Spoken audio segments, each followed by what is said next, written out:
Schoen trying to get some experience there for his coach at Cal State Northridge. So Schoen will start in center field today, batting third, and his batting average is up to .314 now for the season.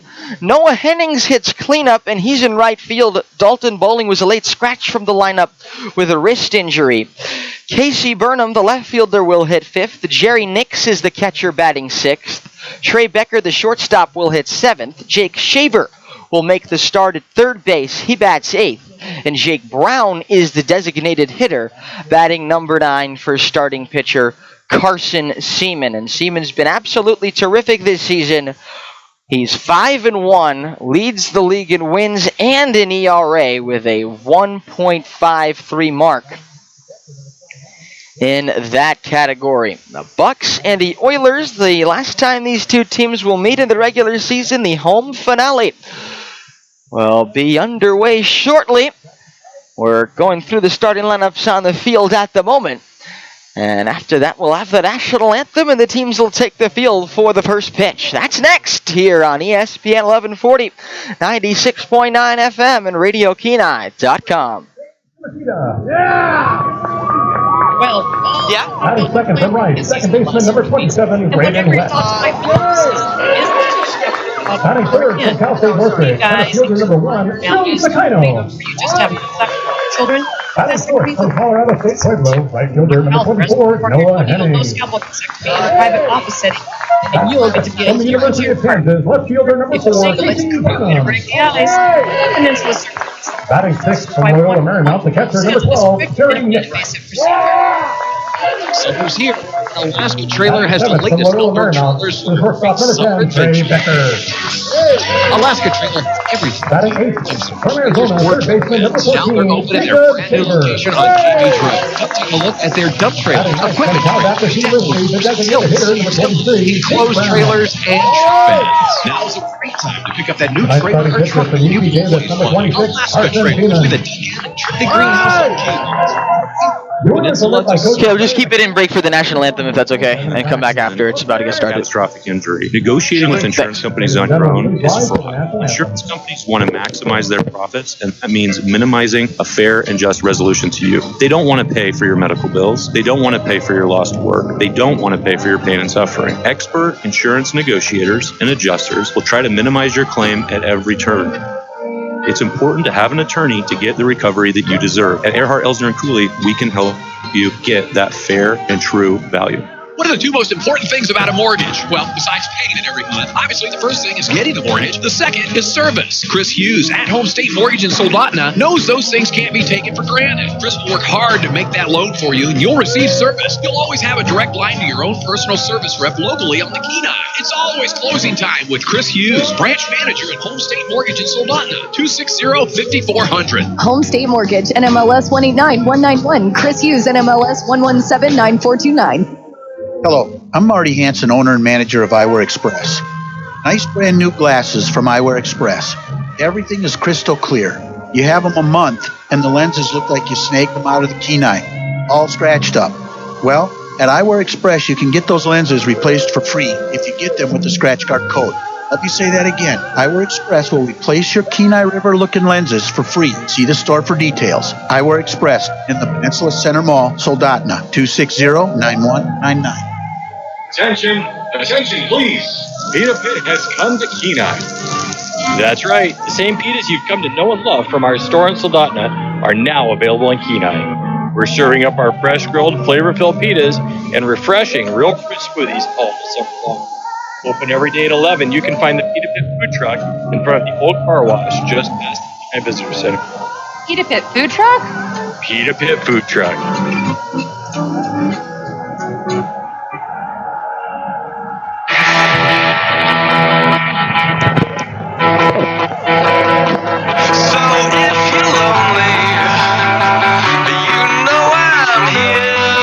Welcome back to Coral Seymour Memorial Ballpark here in Kenai as we get set for the final game at this particular ballpark of the season.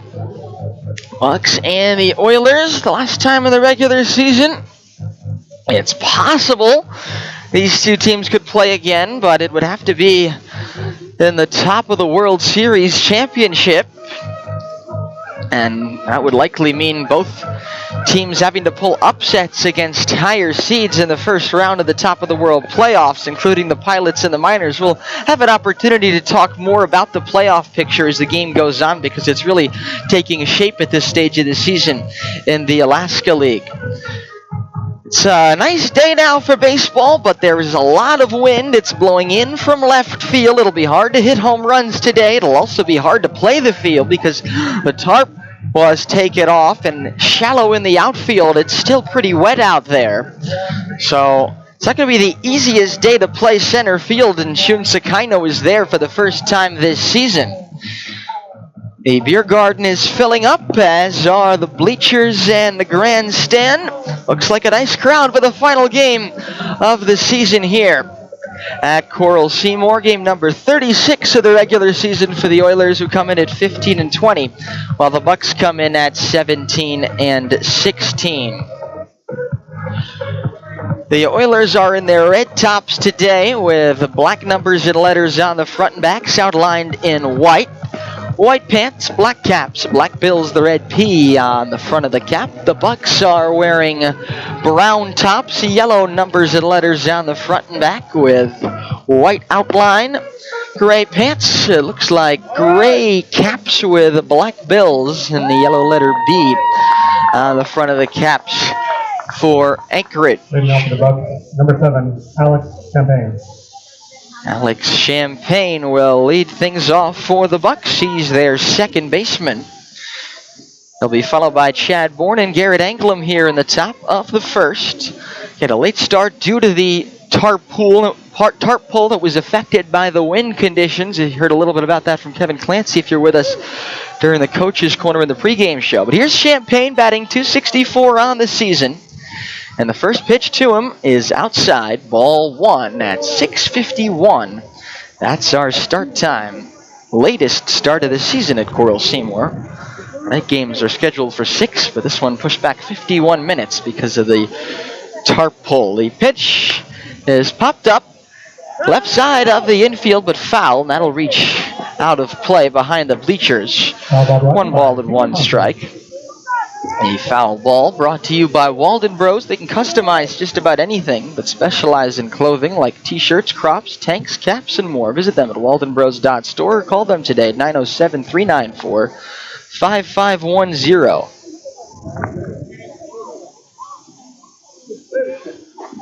Ball and a strike on the game-opening batter, Alex Champagne.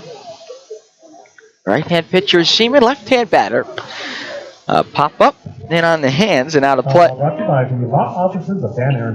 of play behind home plate. And it's 1 ball and 2 strikes. The umpiring crew for today, Connor Lindsay, coming down from Anchorage just for the final game of this series. He's calling the balls and strikes. Jacob Waldrop is at third base, and Brad Polk is the umpire at first. The 1-2, check swing, and a pitch outside. They appeal, and Jacob Waldrop says no swing. Down behind third base, and so it's 2 balls and 2 strikes on Alex Champagne. Carson Seaman on the season has been just fantastic for the Oilers, working deep and effectively into games and getting lots of fly balls and lots of fly ball outs. The 2-2. Swung on, hit on the ground, left side, sliding stop on the edge of the grass by Becker, and he'll think better of making the throw. It's another nice play by Trey Becker. A sliding stop in shallow left field, but a smart play for him to just eat that ball up. And Alex Champagne is on base to start the game for the 5th time in the 5 games of this series. That's pretty good. He scored 3 of the first 4 times.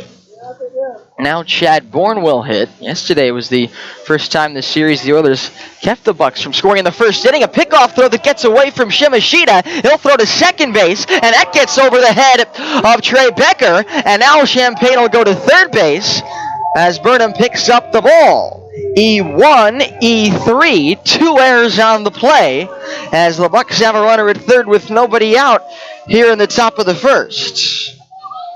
Not the start the Oilers would have envisioned defensively.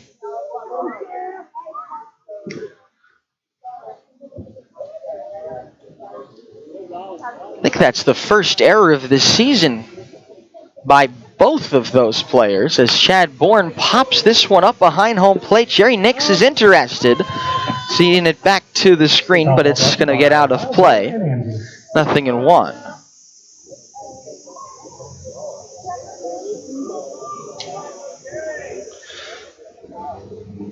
That's Shimoshida's second error of the season. Remember, his first error was a throw to the backstop, a throw home. That was a long time ago. He's a good defender, but just airmailed that throw over second base as he tried to get Champagne, who took off for second after the throwing error by Seaman, which is his first error of the season. No balls and a strike. The infield stays back for the Oilers here, and the pitch to Bourne is upstairs for a ball. And it's 1-1. Chad Bourne is having a good season. .304 batting average for him and 46 ABs. He swings and misses at a breaking ball there from Seaman, though. And the count now 1 ball and 2 strikes. Carson's thrown 35 in 3rd innings this season. 27 hits allowed, 8 runs, 6 earned, 9 walks, 12 strikeouts, 5-1 with a spectacular league-leading 1.53 earned run average in 7 appearances, 6 starts this season prior to this one. 1-2 breaking ball fouled away to the right side and out of play, and it remains a 1 ball and 2 strikes. Seaman, a two-way player out of UC Davis. He throws primarily 3 pitches, a fastball, slider, and a changeup, also mixing a 2-seam, mostly against left-hand batters. The count 1-2. The Oilers keep the infield back with a runner at third and no one out. The pitch, breaking ball on the ground, foul of third. And it's still 1 ball and 2 strikes. Interesting that the Oilers keep the infield back here. Playing the long game, they'll concede a run in the first inning. Oilers had a couple of instances where they took advantage of the Bucs having the infield in yesterday's 13-3 Oilers victory in 7 innings. 1-2 to Bourne is bounced up the middle. That'll get the run home. Becker ranging behind the bag, throws to first in time. Another nice play by Trey Becker to get the O's first out of the game. Unfortunately, that might have been a double play had it not been for the errors on the pickoff. But instead, it's an RBI ground out for Chad Bourne. The Bucs have a 1-0 lead. They've scored in the first inning for the 4th time in this 5-game series. Alex Champagne has scored in the first inning for the 4th time in this 5-game series. 1-0 Bucs, but 1 out, nobody on for Englum, who takes a ball down low. Ball in, no strikes. Englum, the center fielder, hitting third, hit a home run yesterday, which opened the scoring. It was the only run for the first 4 innings in the top of the 3rd. But the Oilers went on to win the game 13-3. This one misses low, 2 balls and no strikes. Englum, a .270 batter. That homer was his 3rd of the season. He'll be followed by Michael Diaz. 2 balls and no strikes. Now the pitch. Swing and a pop-up foul off to the right side and out of play. And it's 2 balls and a strike. The Oilers' defense today looks different than usual, with Shun Sakino playing center field and Dalton Bowling out with a wrist. Jerry Nix is the catcher, catching Carson Seaman, who's 2-1, is down below the knees, a ball, and it's 3-1. James Shimashita plays first base today. Graydon West is at second base. Trey Becker's at shortstop, and Jake Shaver's at third. And now a 3-1 is popped up right field. Henning's running over toward the foul line, but it's into the Oilers' bullpen. And it makes the count full, 3 balls and 2 strikes. Casey Burnham makes his first start in left field today. He was going to DH, but they're switching things up with the scratch of Bowling. Burnham's in left field with Sakino playing center and Noah Henning's in right. Sakino's first start in the outfield this season. 3-2 to Englum is swung on, lined at Becker. He makes the catch. Trey Becker responsible for the Oilers' first 2 outs of this game defensively. And Michael Diaz will be the next hitter, the DH. Diaz right now leading the race for the Alaska League batting title with a .329 average. That's 14 points ahead of James Shimashita, who's at .315. The pitch to Diaz, down at the knees, a strike, 0-1. Grayson Sterling currently has the best batting average in the ABL, but he's gone home for the Glacier Pilots. He won't play anymore, and by the end of the season, he won't have enough at-bats to qualify for the batting title, as the pitch is outside 1-1, so it's a race between Michael Diaz, Shimashita, and Sakino. There's a couple of minors who might be interested in that race as well as Ben Newton of the Pilots. 1-1 is hammered towards center field. Sakino going back, still going back, chasing it into the gap. It's going to get down there and hop towards the fence. Diaz racing around second. He'll try for third. Becker's relay throw on a bounce, too late. And Jake Shaver's tag comes in as Diaz has already slid into third base safely. A triple to the gap in left center field. Tough way to open things up for Jun Sakino. Not an easy ball to read. Way back in left center. Sakino obviously not the most experienced in center field, but he's playing at the request of his coach at Cal State Northridge. He's got a lot of speed, certainly the makeup of somebody who could play center field. But Diaz with a 2-out triple. Here's Dylan Fesperman swinging and missing at a first pitch fastball, 0-1. Diaz will improve his case for the batting title with that triple. The Bucs as a team, it's their 9th triple of the season. 0-1 to Fesperman down low. And the count 1-1 strike on Dylan Fesperman. That triple will also make the run earned that Champaign scored. The 1-1 is hammered down the left field line. A fair ball headed toward the corner. Burnham will see it bounce off the tarp, pick it up, and fire towards second base. But in there, safely standing, is Fesperman. He's got a double. And the Bucs have 2 runs against Carson Seaman here in the first inning. Bucs 2, Oilers nothing. Carson Seaman made his first 3 starts of the season against the Bucs. This is the most success the Bucs have had against him. Now batting number 13, Sean Maple. Sean Maple will be the batter. The RBI double off the bat of Fesperman down the left field line, scoring Diaz from third. Now it's Sean Maple with 2 outs and a runner at second. Maple swings at the first pitch and skies it towards center. This will be a chance for Sakino. He waits for it, camps, and makes the catch above his head. Retires the side, and the top of the first, but the Bucs continue to put up runs in the first inning in this series. 2 here. They come on 3 hits and 2 errors. 1 man left on base. We go to the bottom of the first. It's the Bucs 2, the O's nothing. On ESPN 1140, 96.9 FM, KSLD, Soldotna, Kenai Homer, and RadioKenai.com. Sharon, we should have 2 errors there. Now that masks are starting to come off, is your smile ready for its big reveal? At Gentle Dental, we want to give you the beautiful, healthy smile you deserve. Gentle Dental is partnered with Invisalign to comfortably and conveniently straighten your teeth and brighten your smile. Straight teeth are healthy teeth. Healthy is beautiful. Call Gentle Dental today at 260-8888. It's a summer sale going on at Safe and Sound. Feature phones, smartphones, side-by-sides, and motorcycles, and six best audio systems. Speakers on sale now. Also get 25% off all the lighting and stuff. Safe and Sound is our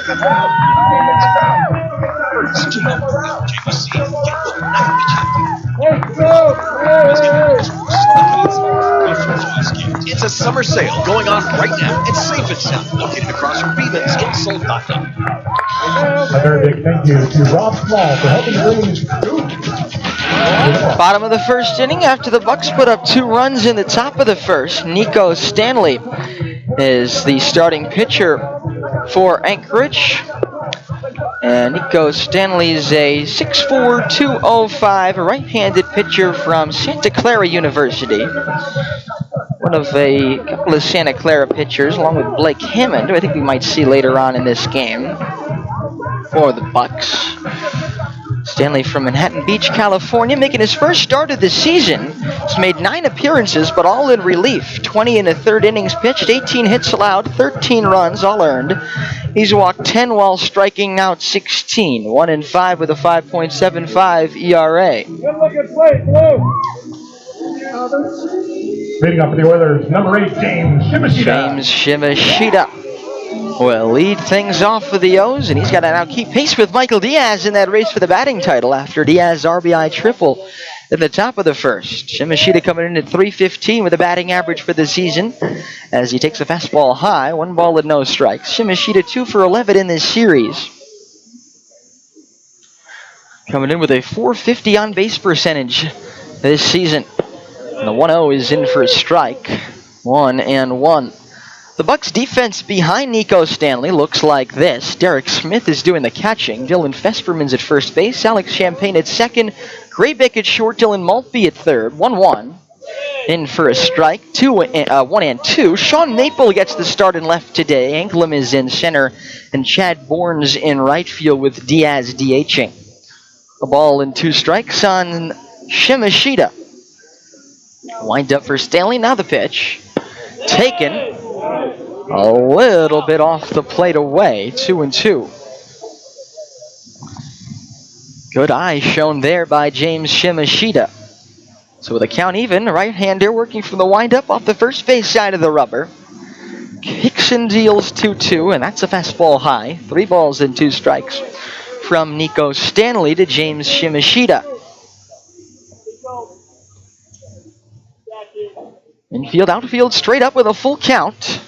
And the pitch swung on and shot toward left field down the line, but foul by 6 or 8 feet between the covered up tarp that was taken off the field earlier this afternoon and the foul line. Walden Bros can customize just about anything, but specialize in clothing like t-shirts, crops, tanks, hats, and more. Visit them at waldenbros.store. Call them at 907-394-5510. Payoff pitch way upstairs, ball 4. So Shimashita won't help his batting average with that, but he will help his .450 on base percentage climb as he gets on with a leadoff walk. It's just so impressive what Shimashita does. Not just hitting for a high average, but the difference between his average and his on-base percentage is also massive. It's because he does draw a lot of walks. That's why he's leading off. He's on first base now for Graydon West. The .278 hitter this season. West lays down a bunt toward the first base side. Stanley picks it up, throws to first in time with Fesperman covering the bag. 1 out as Shimashita moves up to second base.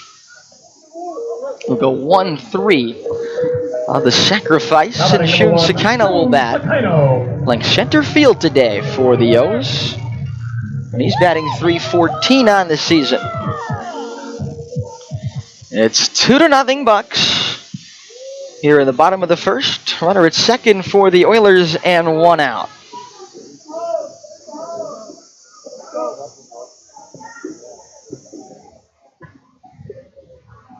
First pitch to Sakino is a fastball high.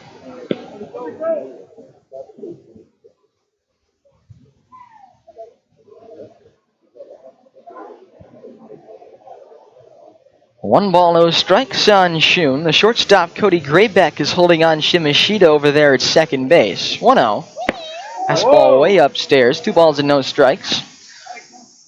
You can catch this game live on YouTube. Look for Peninsula Oilers Baseball Club on YouTube, or click the link in the Peninsula Oilers Twitter feed if you'd like to watch while you listen. 2 balls and no strikes on Sakino. Now the pitch. Fastball high. 3 balls and no strikes. As Noah Hennings waits on deck. It'll be interesting to see, as it's been all series, what the Bucs have in the bullpen behind Nico Stanley. They had to pitch a position player in yesterday's game and the game on Saturday. Sakino takes ball 4, a fastball high. A couple of walks in this first inning given up by Nico Stanley. Noah Hennings will be the batter. Noah hitting 275 on the season. Alton Bowling was originally scheduled to bat cleanup, but he was scratched late with a wrist injury. And we'll hope that Bowling is able to recover in time for the final regular season games starting on Friday. Hennings the batter, first pitch to him. Fastball on the outside corner, 0-1. Noah's having a good series, 6 out of 14 in it. He scored 3 and drove in 3 yesterday, a game that he ended with a bomb to left field off Ricky Gatter, the position player for the Bucs, in the 7th inning. Making it 13-3 and ending the game on the run rule. The 2-run shot. The 0-1 is hit hard on the ground to shortstop. It almost eats up Graybeck. He bobbles it, now picks it up and has no play anywhere. The bases are loaded with 1 out after the E6. Cody Graybeck unable to handle the hot shot off the bat of Noah Hennings. Number 4. It went off his chest. He kept it in front of him, but it squirted away. And with speed all over the bases, no play that he could make. Shimashita now to third. Sakino at second. Hennings on at first. Without benefit of a hit. And 1 out for Casey Burnham. Maltby, the third baseman, in on the grass. Fesperman, the first baseman, in on the grass. Middle infield back for the double play with 1 out. And the pitch is away, 1-0. Burnham's the right guy to have up in this situation, though. He doesn't hit into many double plays because of his terrific speed. 2-0 Bucs, 1 out, bases loaded for the Oilers in the bottom of the first. Right on left. A 1-0 from Stanley. Way outside, 2 balls and no strikes. Stanley making a spot start for a thin Bucs pitching staff. I wouldn't be surprised if we see the Bucs have to throw a position player on the mound for the 3rd game in a row this series. 2-0 the count, now the pitch. Fastball on the inside corner is strike, and it's 2-1.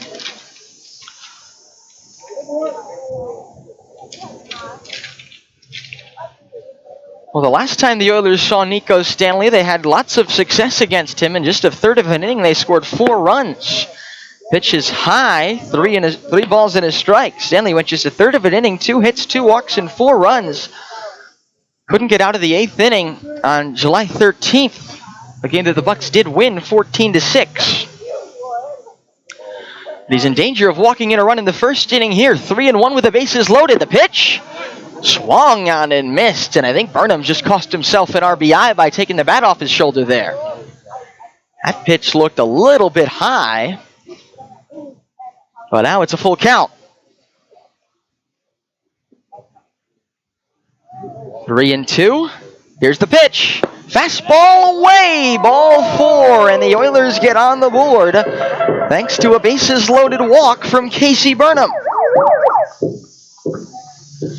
Shimashita scores. Sakino goes to third. Hennings goes to second base. This might bode well for the Oilers.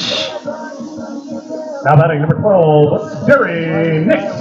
Because the Bucs really don't have too many options in their bullpen like we've discussed all series.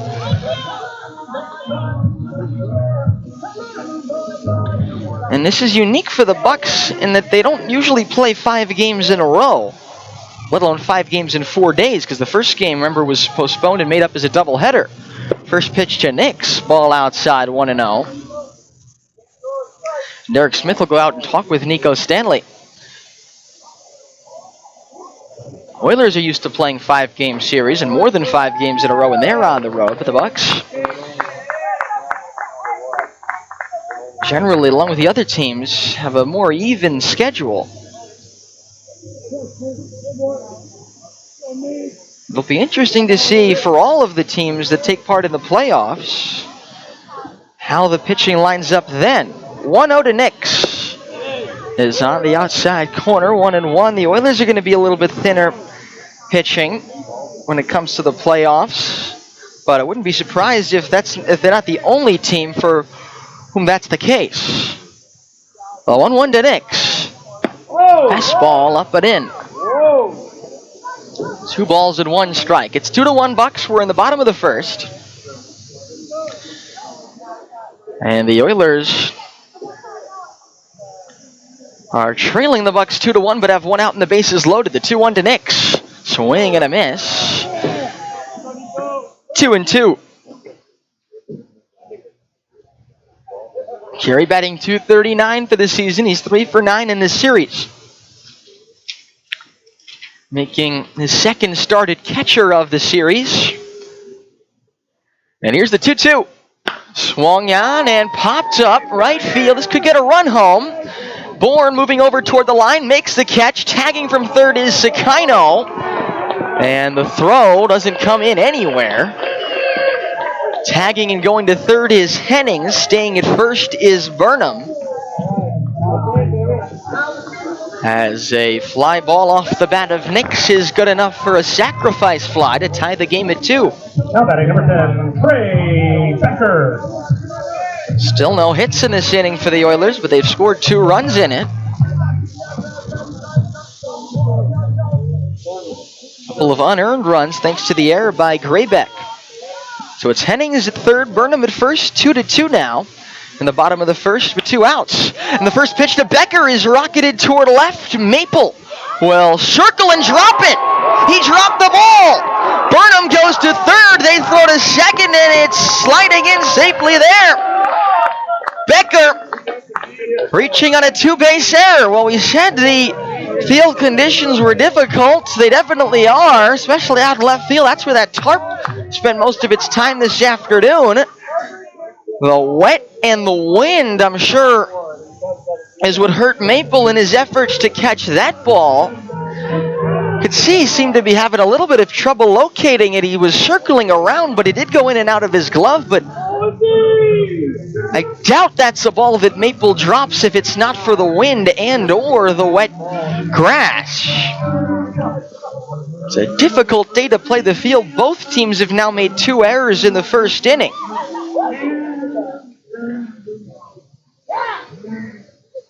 The wind is blowing in from left field, but it's also a little bit unpredictable. And it is very, very robust. 20 miles an hour right now. The wind gusts up to 32. That's what the live weather says. 3-2 Oilers as Hennings came home on that. Second and third now for Jake Shaver, and he fouls the first pitch away. 0-1. So an E7 off the bat of Becker. Oilers still don't have a hit, but they've got 3 runs. 0-1 on Shaver. Second and third. 2 outs as the Oilers lead 3-2 in the first. That pitch is a fastball at the top of the zone. Strike 2 called. 2 walks, an E6, another walk. A sac fly and an E7. 3 runs on no hits in this bottom of the first for the Oilers. And still a chance for more with second and third for Shaver. And time is called as Stanley was taking a while as he was set. Tell you what, this could be a high-scoring game despite the fact that there aren't going to be many home runs in it. The 0-2, breaking ball, fouled back, and it's still 0-2. Weather conditions are not favorable to the offense in terms of home runs, but they're certainly not favorable to the defense either. We've already seen that in this first inning. 0-2 the count. Winds up in the pitch. Hit back on the ground right to the pitcher, Stanley. He will underhand flip to first. And that retires the side. A long first inning, both the top and the bottom. But in the bottom half, the Oilers score 3 unearned runs on no hits. There were 2 Buck errors And 2 men left on base. At the end of 1, it's the O's 3, Anchorage 2 on ESPN 1140, 96.9 FM and RadioKenai.com. If you're in the market for excavation and landscaping services, the place to call is Earthscapes, LLC. Earthscapes offers high-quality service at a price you can afford. They specialize in tree removal, general excavation, new driveway installations, landscaping, and hardscaping. Earthscapes serves the Kenai, Soldotna, Nikiski, and Sterling areas and are licensed, bonded, and insured. Call Earthscapes, LLC for your excavation and landscaping needs. 907-398-7624 for your free quote. Earthscapes, LLC.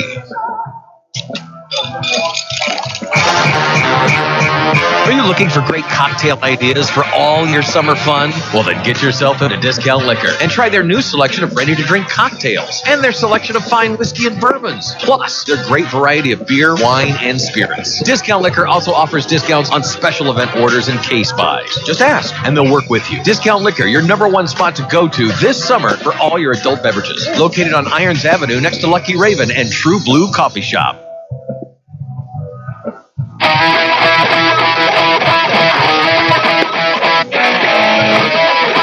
Welcome back. It's the top of the second inning here at Coral Seymour. And it's already 3-2 Oilers. Carson Seaman tagged for 2 runs on 3 hits in the first inning. There have also already been 4 errors in this game. Might not be the end of that either. Like you said, given the conditions we were talking about in the first inning. First pitch to Dylan Maltby leading off the visiting second is skied in the air to left center. Burnham started back. Now he has to run in, and Becker, calling him off, makes the catch. It's going to be an adventure all evening, especially on balls hit to left field.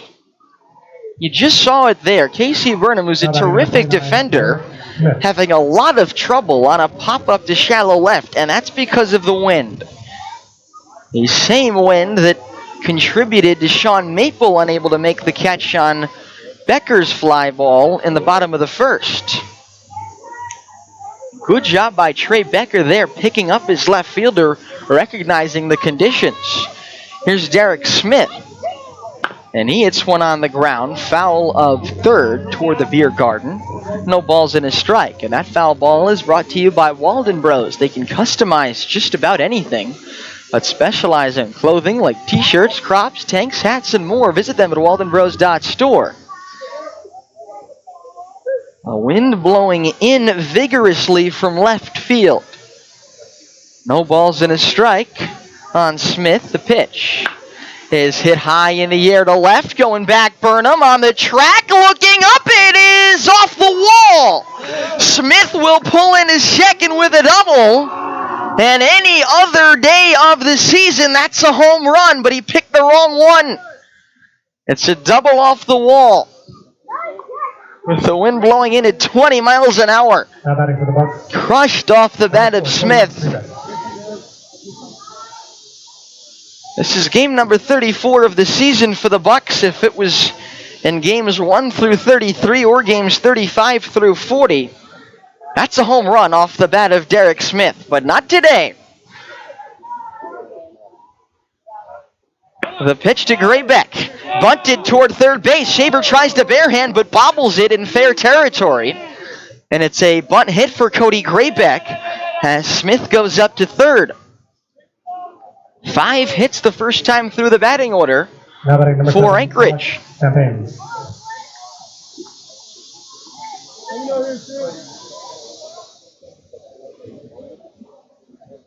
Terrific bunt off the bat of Graybeck.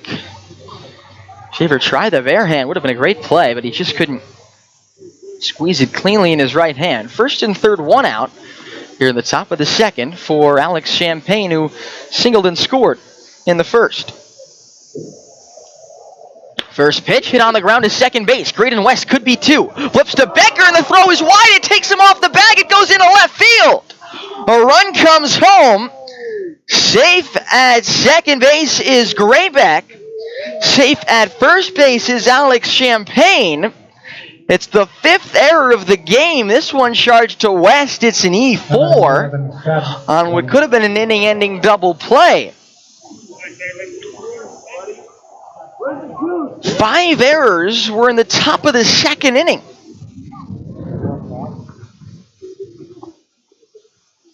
Graydon West moving over to second base. Not his usual position, remember. Usually plays third, but with Sakino moving to center field, West gets the start at second. So now it's 3-3 the score, and here's Chad Bourne with 2 on and 1 out. And Bourne skies one on the infield. Shallow center. Now West is going to make the catch in shallow right center. Initially, it looked like that ball would be caught by either Sakino or Becker.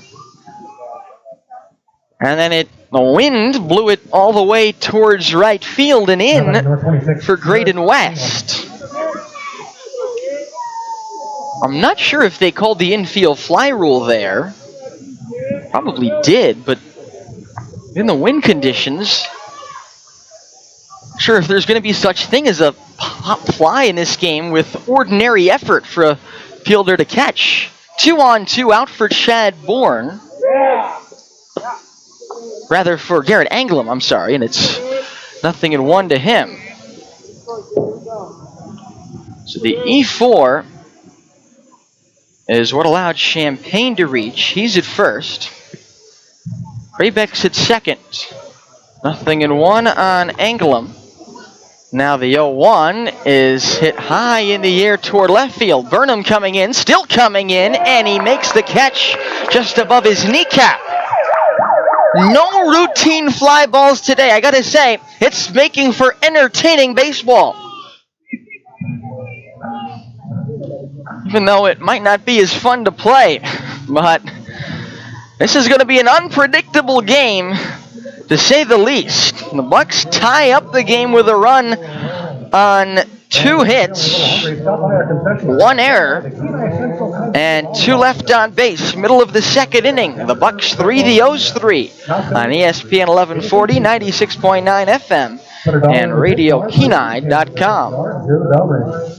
Frames and things, we have the gifts. Come check out our Alaskan-made gift lines, including Bayshore Design wooden maps, Jackie McGann's metal artwork, a complete line of Burt syrup products, pottery, soaps, original artwork by Bruce Nelson, Benjamin Stevens, Barbara LaValle, and so much more. Frames and Things is located at 43540 Whistle Hill Loop, next door to Brew at 602. Our hours are 9 to 5, Monday through Friday, and 10 to 4 on Saturday. You can also contact us by phone at 907-262-5248.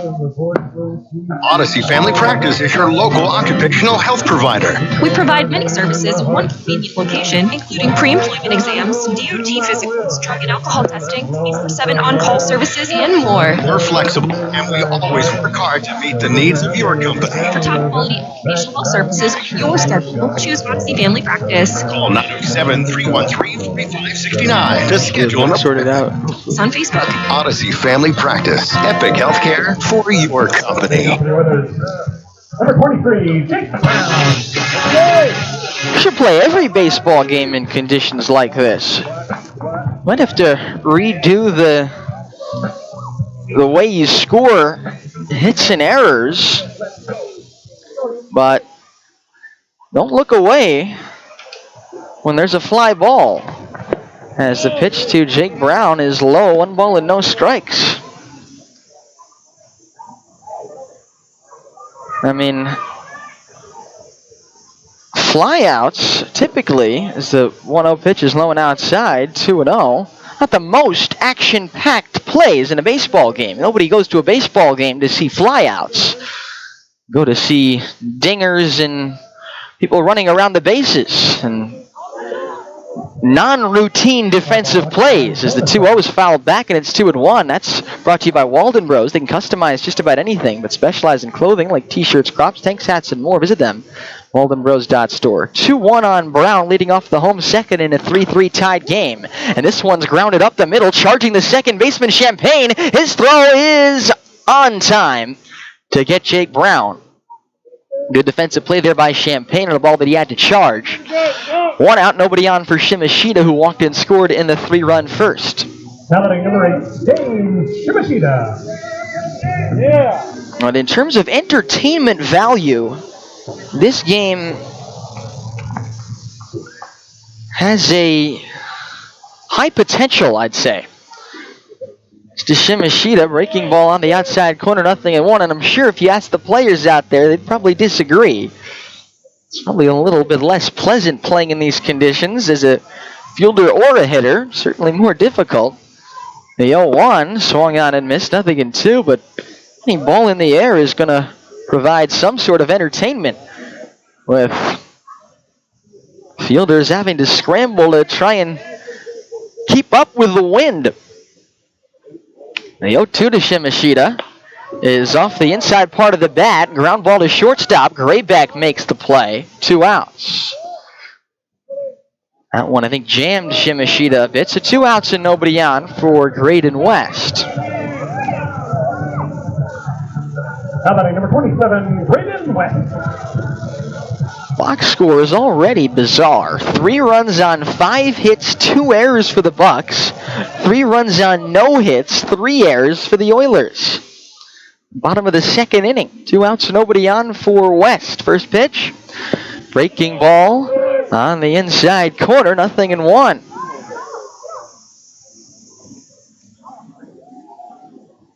You can see the trees, tops of the trees swaying back and forth in the outfield. Almost hear the howling wind from the press box.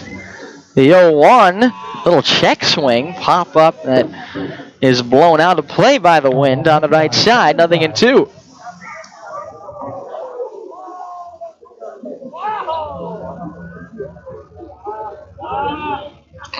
There's some serious wind today. No balls and 2 strikes on Graydon West. Here's the pitch. It's golfed foul off to the right, slicing out of play. 0-2, still on West, who had a sacrifice bunt his first time up. Infield straight up, the outfield straight away here in the bottom of the second inning. On 0-2, West swings and lines one into left field, a base hit, fair ball. Past the glove of Maltby, Maple picks it up quickly and rifles it in to hold West to a single. Good play in left field there by Maple to keep West at first. Oilers have their first hit in this ball game. It's a 2-out single in the second inning, but the score's already 3-3. And here's Shun Sakino. Sakino walked and scored his first time up. 3 walks and 2 errors, enabling the Oilers to score 3 runs in the first inning. The pitch to Sakino misses down low. 1 ball and no strikes.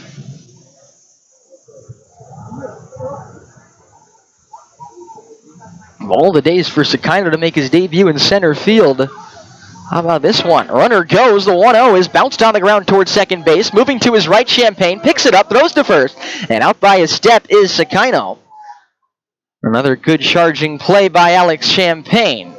No runs, a hit, 1 left at the end of 2. It's Anchorage 3 and the Oilers 3 on ESPN 1140, 96.9 FM, and RadioKenai.com. Hi, this is Justin Ruffridge. There's nothing like a small town. It's real community. And that's one of the reasons I'm raising my family here. It's also why I own and operate Soldotna Professional Pharmacy, because I believe a small town pharmacy is where people get the best care. Our customers aren't just customers, you're our friends and neighbors. Stop by at 299 North Binkley in Soldotna for hometown friendly service. I'm Justin Ruffridge, and I'm here to serve you.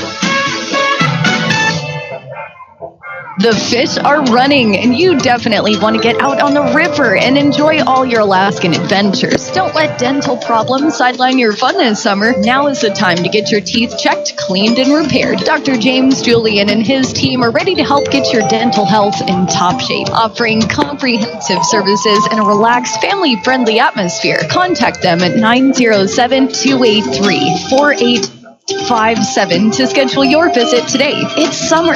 Welcome it with a smile. Top of the third inning here in Kenai. It's the Bucs 3. His arms are really starting to kick in, huh?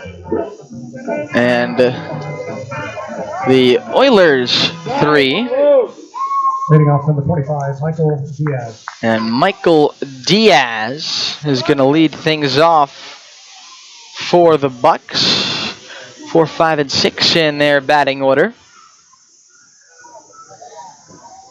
Diaz, a triple to left center his first time up. And the pitch is outside of the low. 1 ball and no strikes on Michael Diaz. He'll be followed by Fesperman and Maple. Here in the top of the third, we're tied at 3. Left-hand batter, Michael Diaz, the pitch. Swing and a miss, and it's 1-1. Carson Seaman, a two-way player. He's been consistently excellent for the Oilers this season. His last outing, 4 innings, 1 run against the Pilots. The 1-1 down low in the dirt, 2-1. Even though he's allowed 3 runs in the first 3 innings, Anchorage has had to earn that. They've had 5 hits, no walks. Very few of those issued by Seaman all season as this misses outside. And it's 3-1, just 9 and 35 in the third innings. Yikes, to get swings and outs early in counts. That also tends to enable him to work pretty deep into ball games sometimes. 3-1. And there's a strike at the knees on the outside corner, 3-2. Starting the top of the third, Bucs 3, Oilers 3. And this the 20th home game and final home game of the season for the O's in 2022. 3-2 pitch, hit on the ground through the right side. Base hit right in between Shimashita and West. And Diaz is 2 for 2 as he continues to make his case for the batting title in the Alaska Baseball League this season. Now batting number 23, Dylan Fesperman. Here's Dylan Fesperman. Now, if Fesperman was in the race for the batting title, he'd also be in the race for the Triple Crown. He's not, but he is tied for the league lead with 6 home runs. The pitch is low and outside, 1 ball and no strikes. Dylan Fesperman at the plate now with a home run yesterday. A 2-run shot to left. That's .260, but 6 homers and 26 RBIs this season. He hits this one on 2 bounces to West at second, flips to Becker, and that goes into left field. Becker chases it onto the edge of the grass now. West was about 2 or 3 feet from the back as he just tried a little backhand flip and tried to turn 2, and for the second time in as many innings, Now batting number 13, West makes an error trying to turn a double play. Again, not playing his usual position, Graydon West, at second base.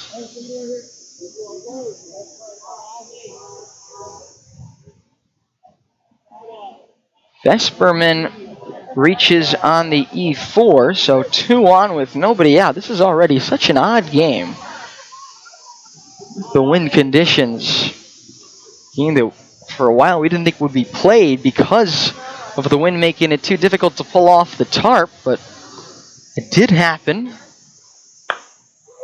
The pitch to Sean Maple is popped up behind home plate. Nix looks, and it's out of play. Foul ball brought to you by Walden Bros. They can customize just about anything, but specialize in clothing like t-shirts, crops, tanks, hats, and more. Visit them at waldenbros.store or call them at 907-394-5510. Carson Seaman is penciled in as the Oilers' starting pitcher in the first game of the Top of the World playoffs. Whether that's at the Glacier Pilots in Anchorage or at the Miners in Matsu. And this one is lined into left field. A base hit off the bat of Maple. Held at third will be Fesperman as Burnham gets it in quickly. Bases loaded, nobody out here for the Bucs in the top of the third.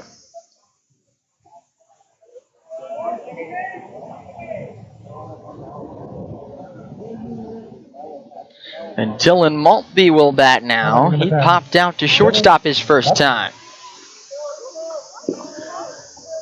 Bucs already have 7 hits in this game. No outs, bases loaded here in the top of the third. We're tied at 3 at the moment. Already have been 6 errors in this game. Pitch.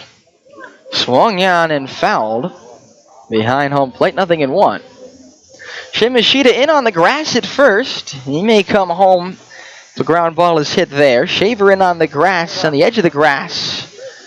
Cut of the grass at third. Becker and West playing up the middle for the double play. The 0-1 to Maltby. Breaking ball low, 1 ball and 1 strike. Well, you hit the ball in play today as a hitter, and it's a good chance he'll get on base. There haven't been any strikeouts in this game. Seaman not a strikeout pitcher. The 1-1 hit on the ground to third. Back in it by Shaver. He taps the third base with his glove. Throws home. Tag there. It's a double play. What a job by Shaver. He backhands, tags third base with his glove with the ball in it, and then fires home for the 5-5-2 double play to get both lead runners. And Ken Hoka wants to talk about something with Connor Lindsay, a very brief conversation that doesn't end with a resolution to satisfy him. Double play, 5-5-2 off the bat of Dylan Maltby. A terrific play by Shaver, getting the start at third. First and second now. Fesperman at first, Fesperman at second, Maple at first. As Jerry Nix applied the tag on a sliding Michael Diaz. The first pitch to Derek Smith now misses. 1 ball and no strikes. What a big play in the game.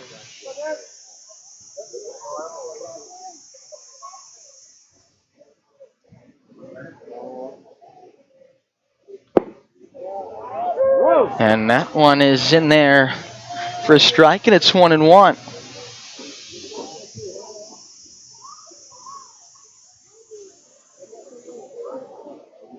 Runners at first and second, 2 outs. 3-3 the score in the top of the third. Smith doubled off the left center field wall his first time up and scored in the second. This ball gets away from Nix and heads toward the backstop. And the runners will move up now to second and third. And I think that might be a passed ball.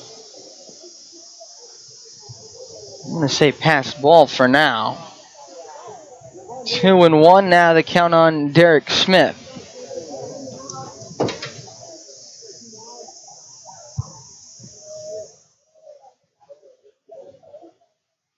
Now here's the 2-1. Swung on and missed. 2 balls and 2 strikes.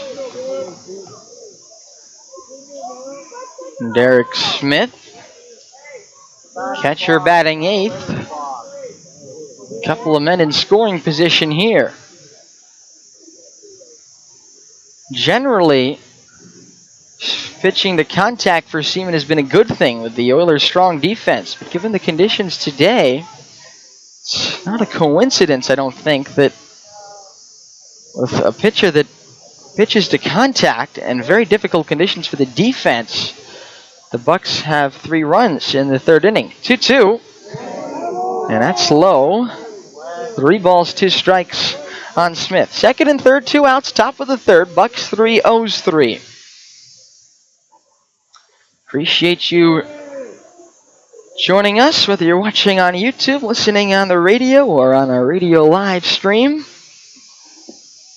3 balls and 2 strikes. Now the pitch. Swing and a miss, strike 3. Got him with a fastball elevated out of the strike zone. First strikeout for Carson Seaman, and it comes at a really, really good time. Bases loaded, nobody out, but thanks to Jake Shaver's defensive heroics And a strikeout by Carson Seaman. The Oilers get out of this jam unscathed. No runs on 2 hits, 1 error, and 2 left. It's the middle of the 3rd inning. Bucs and Oilers tied at 3 on ESPN 1140, 96.9 FM, and RadioKenai.com. Hey Siri, where should I go to eat today? Okay. You should go eat at Senior I'll help Ponchos. you. I got you. I like going there every now and then. Don't try and fool We've me. got I see you truck at Ponchos every day. Maple At back on Ponchos. first. Margaritas, Chipotle, carne asada, and Malty. chocolate. So Little Siri, play. where to eat? Senior Ponchos. Little play Siri, wizard. say what again? Senior Ponchos. It's senior, not senior. Either way, we're going there right now. Senior Ponchos, located on the Sterling Highway in Soldotna. Is buying, refinancing, or renovating a home in your future? Hi, I'm Diane Durfee with Prime Lending, and I'm here to help you achieve your homeownership goals through our simple and hassle-free home loan process. I'll be by your side, delivering personalized service, professional guidance, and timely results on the way to your ideal home loan. So call me today at 907-690-3811, because with Prime Lending, the right home loan starts here. Diane Durfee, Production Manager, NMLS 759439. All loans subject to credit approval, rates and fees subject to change. Prime Lending, a Plains Capital Company. NMLS 13649, Equal Housing Lender. It's the 3rd inning now, bottom half of the 3rd. 3-3 our score. A game that's already seen 6 errors made. 4 by the Oilers and 2 by the Bucs. Oilers come in 4th in the league in defense in terms of fielding percentage, 964. Bucs tied for 2nd, 968. The Bucs have made 34 errors coming in. The Oilers 45 errors.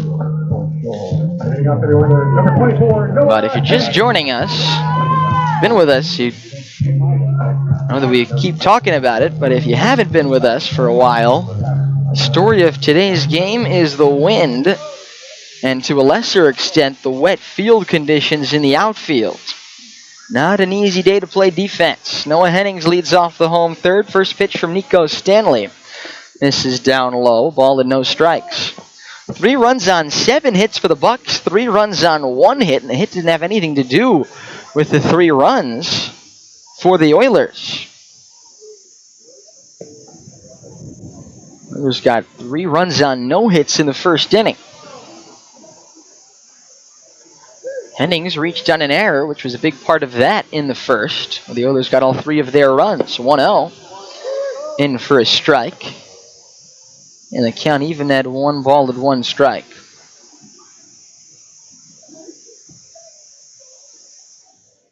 A 1-1 to Noah Hennings. Breaking ball. Top of the zone, called a strike. 1-2. This is an important game. The Oilers still have a chance at catching the Bucs in the standings.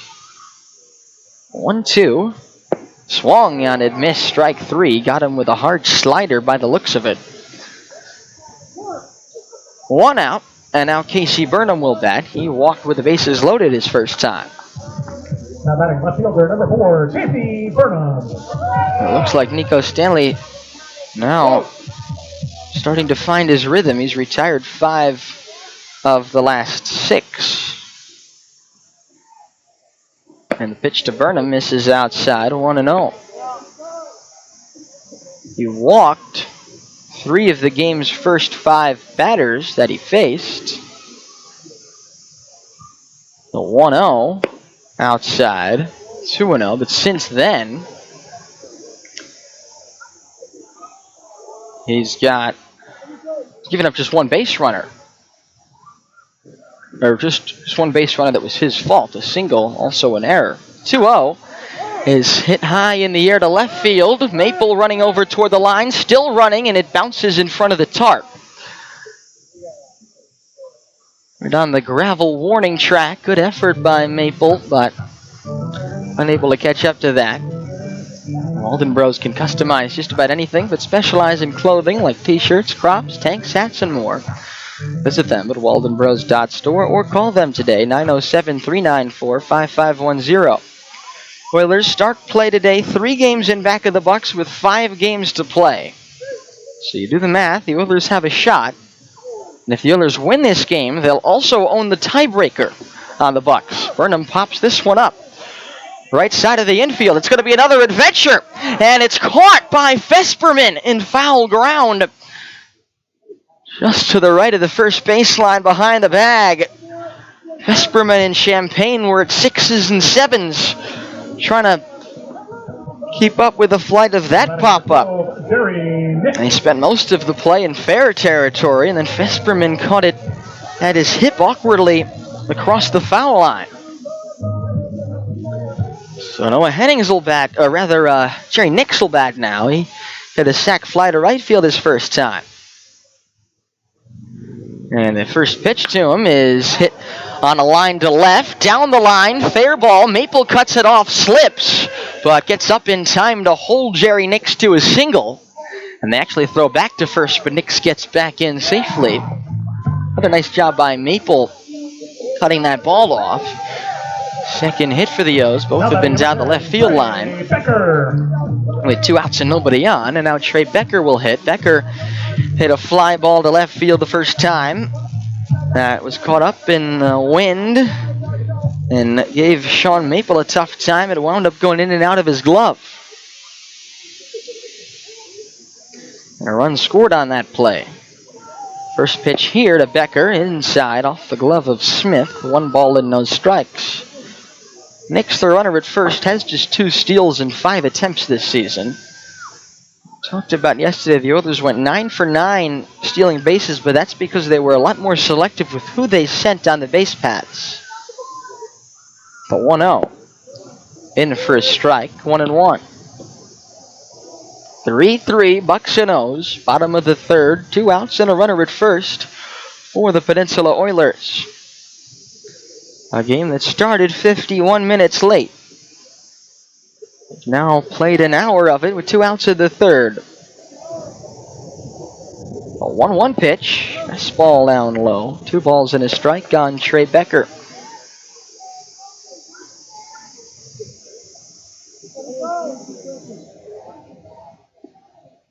Oilers trying to do some damage against Nico Stanley, but also want to rack up his pitch count and see if Bucs have to throw another position player. This one is rocketed towards center, but it hangs up for Anglem, who comes in and makes the catch on a hard hit ball from Trey Becker. No runs, 1 hit, no errors, and 1 left. The end of 3. It's 3-3 on ESPN 1140, 96.9 FM, and RadioKenai.com. Hot Rocks Asphalt Paving, a proud sponsor of Peninsula Oilers Baseball. As a local small-town Peninsula business, Hot Rocks Asphalt Paving understands that it's all in the details. Quality work, quality service at a fair competitive price. That's what you'll get from Hot Rocks Asphalt Paving. Call Todd now to get a free paving estimate, 907-420-4729. Hot Rocks Asphalt Paving does patchwork, driveways, parking pads, parking lot paving, and more. Call today, 907-420-4729. Hot Rocks Asphalt Paving. So, you're on K Beach Road and wanted a great cocktail or favorite beer of choice and simply just want to unwind? The place to stop is the Vagabond Inn, where you're sure to have lots of laughs, beers, and lots of cheers, plus the best drink prices in town. The Vagabond Inn is a sports bar, liquor store, and is just a perfect hangout with friends. Oh, and NASCAR fans, they're sure to always have all your NASCAR on weekly, along with cornhole and horseshoes in the back. Check their Facebook page for their weekend entertainment. The Vagabond Inn, located on K Beach Road. Top of the 4th inning. Want to hear the box score through 3 innings? It tells the story.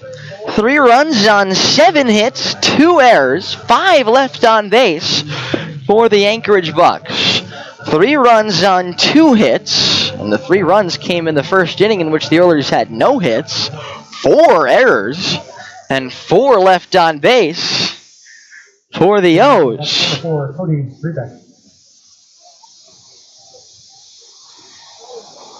The batter is Cody Graybeck. He will lead things off in the visiting half of the 4th. He bunted for a hit in the 2nd inning his first time up. First pitch from Seaman is outside, 1-0. The Bucs had the bases loaded with nobody out in the 3rd inning. The ground ball to third base was turned into a 5-5-2 double play by Jake Shaver and Jerry Nix. A 1-0 misses low. 2 balls and no strikes. A terrific defensive play. And a game where defense has been and likely will continue to be adventurous. 2-0 to Graybeck. That's outside. 3 balls, no strikes. Seaman has allowed 7 hits but hasn't issued a walk in this game. But he's behind 3-0 on the number 9 hitter, Graybeck, leading off the top of the 4th. Now the pitch. Fastball down the middle. And a strike. That's so big. In a situation like that, just being able to throw a strike on 3-0 to the number 9 hitter leading off an inning. And on 3-1, it's fly to center. Backing up, Sakino now comes in, makes the catch, reaching in front of his body. 1 out. So Seaman gets behind 3-0, but makes 2 pitches in the strike zone. Gets a fly out off the bat of Graybeck to start the 4th. And Sakino gets more work in center field. He's made 2 catches. He's also had to chase down a triple off the bat of Michael Diaz. Sakino starting in the outfield and center field for the first time this summer. Not a position where he's used to playing as the pitch is low, 1-0 to Champagne, who's 1 for 2, reached on an error his last time up.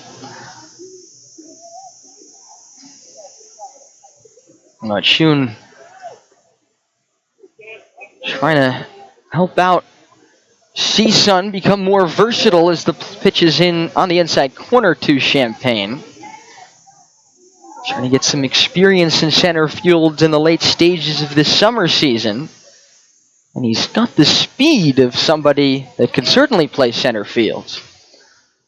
The athleticism too. Pitch down low, 1 ball and 1 strike. Of course, the rest is easier said than done, especially on a day like today. 2 balls and a strike on Alex Champagne. 1 out, nobody on in the top of the 4th, 3-3 game. This one's grounded through the right side, another seeing eye base hit. The 8th hit of the game for Anchorage, and Champagne is 2 for 3. Number 11, Chad Bourne. That'll bring up Chad Bourne, who has hit an RBI ground out and popped out to second base.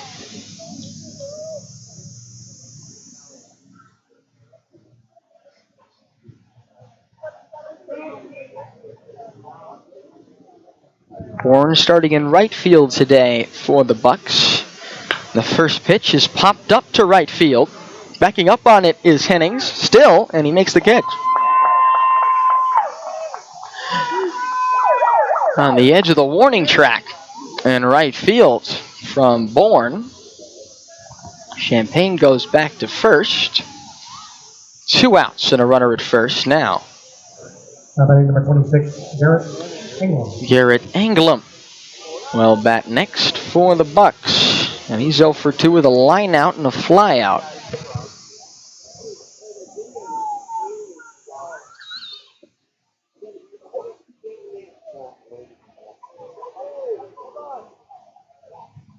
First pitch to Anglem as the runner goes down and away. The throw to second. West, the tag, safe! Is the call from Jacob Waldrop.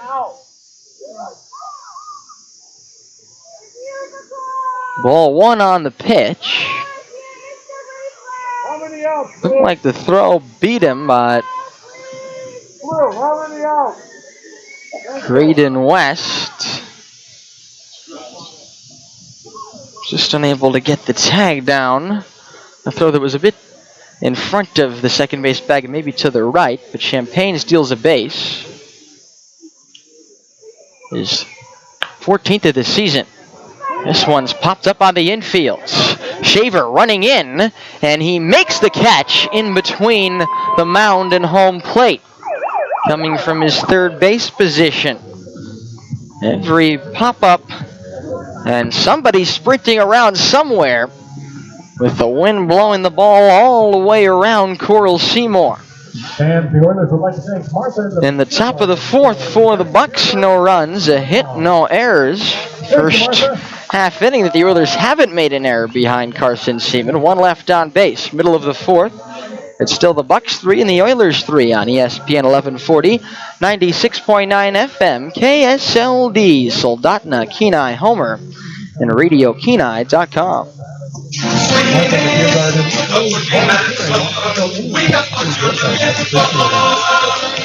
The warehouse is now open at Sweeney's in Soldotna, located right behind the store. Flannels at $8.47, regularly $16.95. T-shirts $5 to $7, and there's a huge variety. Rain gear on sale at the warehouse, along with socks, jeans, jackets, and outerwear. Everything 30 to 70% off. It's summertime at Sweeney's in Soldotna. The Best Shop has immediate openings for CDL drivers and heavy-duty mechanics. These positions are full-time and pays based on experience. To apply, send your resume to bestmix@alaska.net or drop your resume off at The Best Shop on K Beach Road. The Best Shop has immediate openings. Just send your resume to bestmix@alaska.net or drop off your resume to The Best Shop on K Beach Road. The Best Shop, 907-262-8785. Third baseman number 14, Jacob Shaver. Jake Shaver leads off the home fourth. Team that hasn't seen a run scored since the Bucs tied it in the top of the second. But it's 3-3, as the Oilers will have 8, 9, and 1 due up against Nico Stanley in the fourth. Into the wind, the first pitch right on right is bounced on the ground, foul of third base. And that foul ball is brought to you by Walden Bros. They can customize just about anything, but specialize in clothing like t-shirts, crops, tanks, hats, and more. Visit them at waldenbros.store. Call them today at 907-394-5510. 0-1 to Shaver. That's outside. 1 ball and 1 strike. Jake bounced back to the pitcher his first time up to end the first inning. But he's made a terrific defensive play in this game to keep it scoreless with his double play in the third. 1-1 is foul back to the screen, and it's 1 ball and 2 strikes. It's brought to you by Walden Bros. They can customize just about anything, but specialize in clothing like t-shirts, crops, tanks, hats, and more. Visit waldenbros.store or call 907-394-5510. Walden Bros.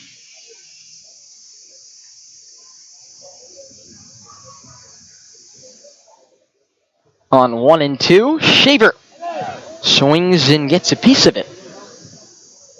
Went off the mid of Smith, but unable to squeeze it, so Shaver is still alive at the plate. 1 ball and 2 strikes. Will be followed by Jake Brown and then Shimashita representing the top of the order.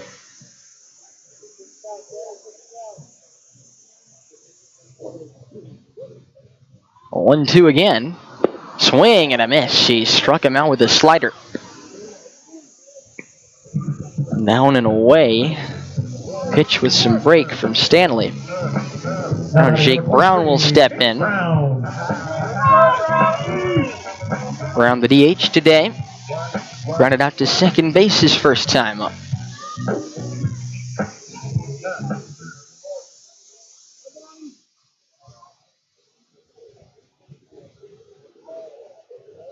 First pitch to Jake. Taken for a strike. 0-1. Jake Brown, one of the most patient hitters on the Peninsula Oilers this season. Doesn't swing early and counts. As the 0-1 is in for a strike, and it's 0-2. He's walked 12 times this season.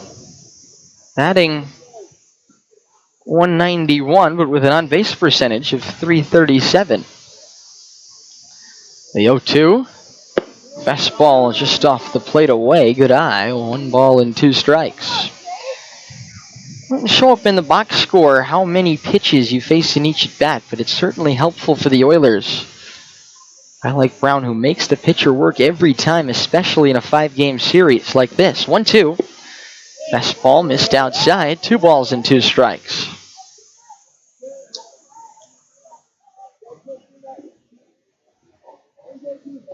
1 out, nobody on. 3-3 in the bottom of the 4th. And the 2-2. Swing and a miss. He struck him out with another slider. So it seems like Nico Stanley's figured out that pitch. 3 strikeouts the last 2 innings, and Shimashita will step in with 2 outs and nobody on. Now batting number 8, James Shimashita. Since the first inning, in which the Oilers scored 3 runs on 3 walks and 2 errors, the Oilers only have 2 hits, and they both come with 2 outs and nobody on. The pitch to Shimashita is in for a strike. I should say the only 2 base runners since that point.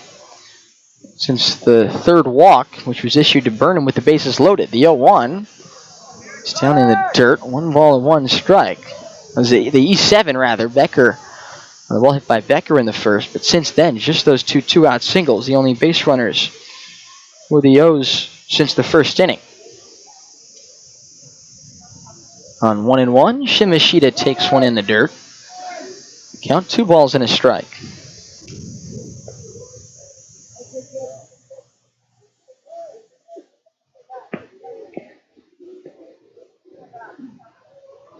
One thing I'll say about Shimashita, I'm sure he wouldn't mind winning the batting title, but I don't think that's top of mind.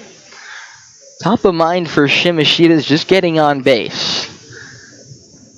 The 2-1, outside and high, 3-1. It was telling, I think. When I was talking with James about his stats, the ones he was most interested in were his walk to strikeout ratio. And it just got better. He takes ball 4 high. 2 walks in this game for James Shimashita. Who has just been terrific at doing that all season long. James Shimashita now with 22 walks against 17 strikeouts. Anytime you're walking more than you're striking out, you're doing something right at the plate. Shimashita definitely is. Also happens to be hitting .315. Here's Graydon West to line a double his last time up. The first pitch misses inside. 1 ball and no strikes. Shimashita, that's telling. He knows what he can control. As a hitter, that's one thing that you've got pretty good control over. Walks versus strikeouts. Shimashita does a great job with that. 1-0. Foul back. The count 1 ball and 1 strike on Graydon West, who also has a good walk to strikeout ratio. Graydon this season has walked 12 times and struck out 11 times. Oilers as a team have struck out 217 times and walked 139 times. The 1-1 is lined to left, base hit. Maple will have to play it on a hop. Shimashita stops at second. Oilers with a couple of 2-out base runners at the top of their order. Couple of hits in the game now for West, and Sakino will hit with 2 runners on base. 2 on, 2 out. Bottom of the 4th. Bucs and the Oilers tied up at 3. And this series finale. And the Oilers finale at Coral Seymour this season.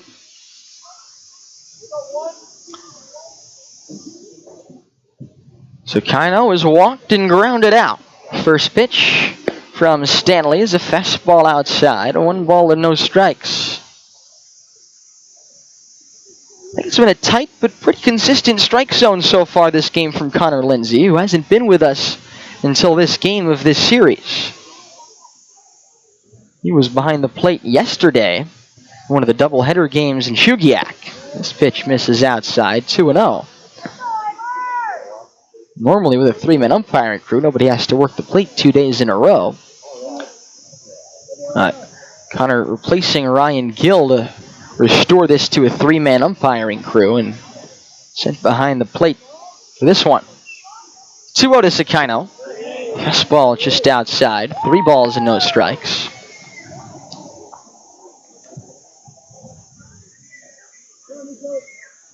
Miners are playing in Shugiak, Eagle River right now.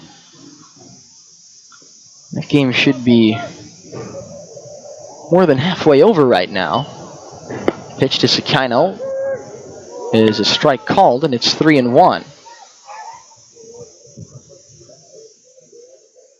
See if we can get you a score update from that game.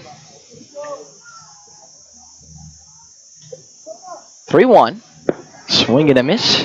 3-2. Right now, the playoff picture has the Oilers visiting the Glacier Pilots and the Bucs visiting the Miners in the first round.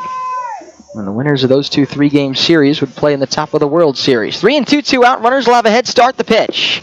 Low, ball 4. He missed with a fastball. Sakino draws a walk. The 5th walk issued by Stanley. Didn't issue any in the second and third innings, but 3 in the first and now 2 with 2 outs here in the 4th.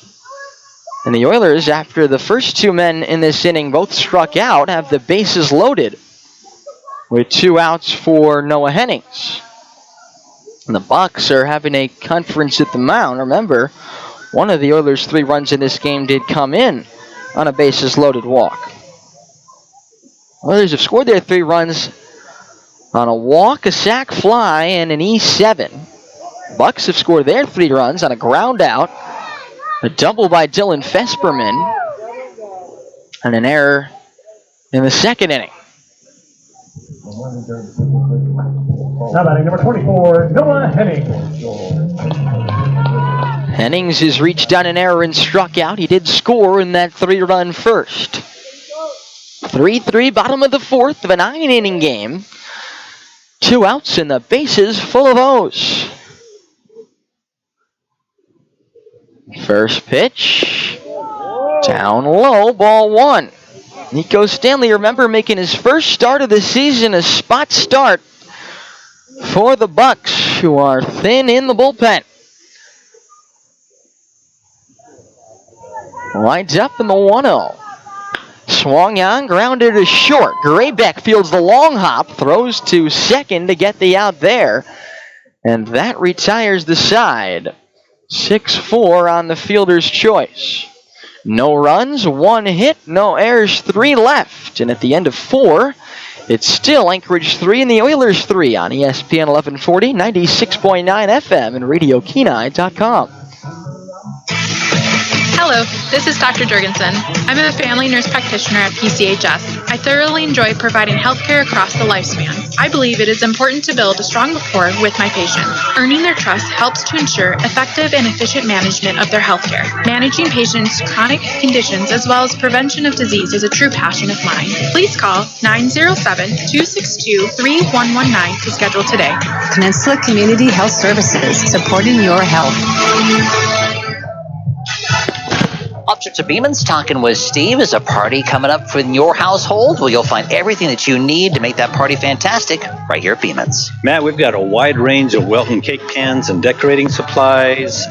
We have latex and mylar balloons for you. We have portable helium tanks, table covers, plates and cutlery, piñatas, party favors and games, and then we have a wide selection of greeting cards. Find it all here at Beeman's for your next party on the Kenai Spur Highway in Soldotna.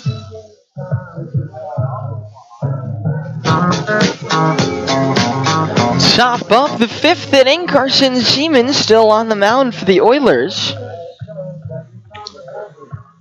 3 runs in a start, I think, is the most that Carson Seaman has allowed. He's only allowed a total of 8 runs all season. A model of consistency for the Oilers this year, Carson Seaman.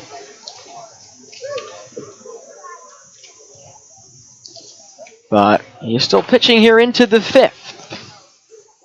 Michael Diaz, the batter, he's 2 for 2, and he takes a strike, 0-1. Well, bad news is for the Oilers that Sakino and Shimashita are both chasing Diaz for the batting title, but Diaz is the one pulling away with his 2 for 2.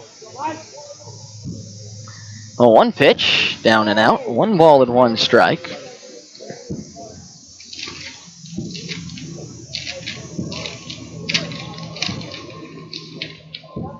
Seaman allowed 3 runs in 5 2/3 innings in a win against the Pilots earlier this season. He's not allowed more than 3 runs in a game this year. Off the bat of Fesperman, a fly ball into left. Burnham dancing over, diving, and he caught it! Casey Burnham fighting the conditions for his second diving catch in as many days. This one a little bit different in character than his last one on a sinking line drive. This was, on most days, well, actually on most days, maybe a home run. But with the wind, that made it very difficult for Burnham to track it. He was dancing all the way around, had to lay out for it in the end, and still was able to come up with the ball. And now the batter will be Dylan Fesperman. So Oilers are able to retire Diaz at least once today. Burnham helping out Sakino and Shimashita in the race for the batting title. Here's Fesperman, who's doubled and reached on an error.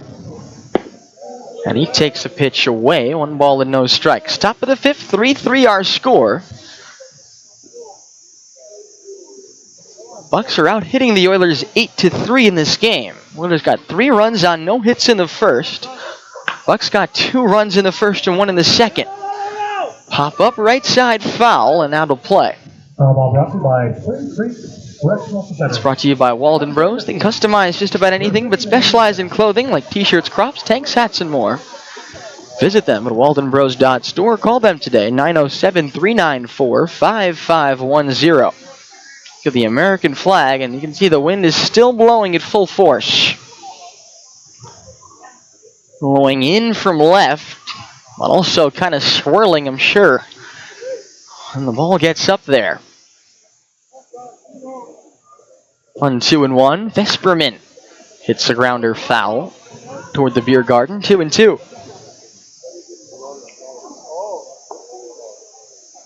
Oilers can clinch the season series with the Bucs today. If the Oilers win, they'll be within 2 games of the Bucs. They'll have 4 games left after today. The Bucs will have 6 left. Here's the 2-2 to Fesperman. On the ground, back to Seaman. He bobbles it. Now it goes to West, and West doesn't have a play. That's an E1. The Oilers' 5th error of the season. 2nd error on Seaman in this game, who's very athletic and normally a very good fielding pitcher. He just missed that one. 5 errors, tied for the most the Oilers have made in a game this season. The last time they did it, they gave up 10 unearned runs and lost the game 13-3. But this time they've made 5 errors, and it's still tied at 3 here in the top of the 5th. 1 out, 1 on for Sean Maple, who has flied out to center and lined a single to left. Maple takes a strike just above the knees, so 0-1. A single in the 3rd inning by Maple, loaded up the bases with nobody out. Then Dylan Maltby grounded into a double play with both lead runners out on the plate. It's this one on the ground, foul of 3rd, only just. 0-2 now to count on the Australian. Out-of-town scoreboard update. The Miners lead the Chinooks in Palmer. Miners hosting that game. They're in the 6th inning. It's 13-5. Miners have the lead as they look to stay alive in the race for first place in the Alaska League. The pitch outside, 1-2. Stay alive, or keep pace, I should say. And still be mathematically alive with a loss, but for 23-12, the Pilots are 24-9, and the Miners only play the Pilots 1 more time. 1-2 to Maple. Best ball away. 2 balls, 2 strikes. The 3 seed will visit the 2 seed. The 4 seed will visit the 1 seed in the top of the world playoffs. We already know who the 4 teams will be, but we don't know which order they'll be seated in.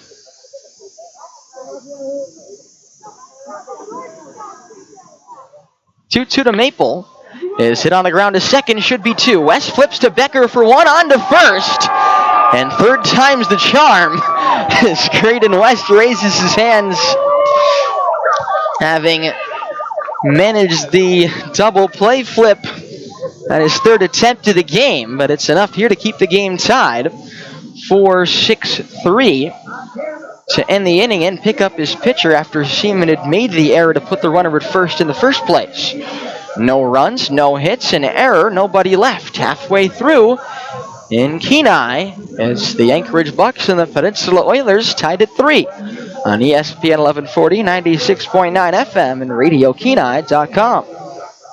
Hot Rocks Asphalt Paving, your local paving company on the peninsula with over 25 years experience, is ready to pave your driveway or parking lot today. Just call 907-420-4729. Need a little spot patched up or have a small project that needs asphalt or paved? Call Hot Rocks Asphalt Paving for a free estimate. 907-420-4729. Hot Rocks Asphalt Paving, a proud sponsor of Peninsula Oilers Baseball. 907-420-4729. Yikes! That's no way to treat your truck bed. Before you start throwing tools, wood, fishing equipment, four-wheelers, and everything else in the bed of your truck, protect it with Rhino Lining, the best spray-in bed liner available at Rhino Linings of the Peninsula. New beds, old beds, bumpers, tube steps, and other automotive accessories, Rhino Linings of the Peninsula can protect it. We can also spray things for ATVs, boats, and trailers. For more information, call Rhino Linings of the Peninsula at 252-2598. That's Rhino Linings of the Peninsula, 252-2598.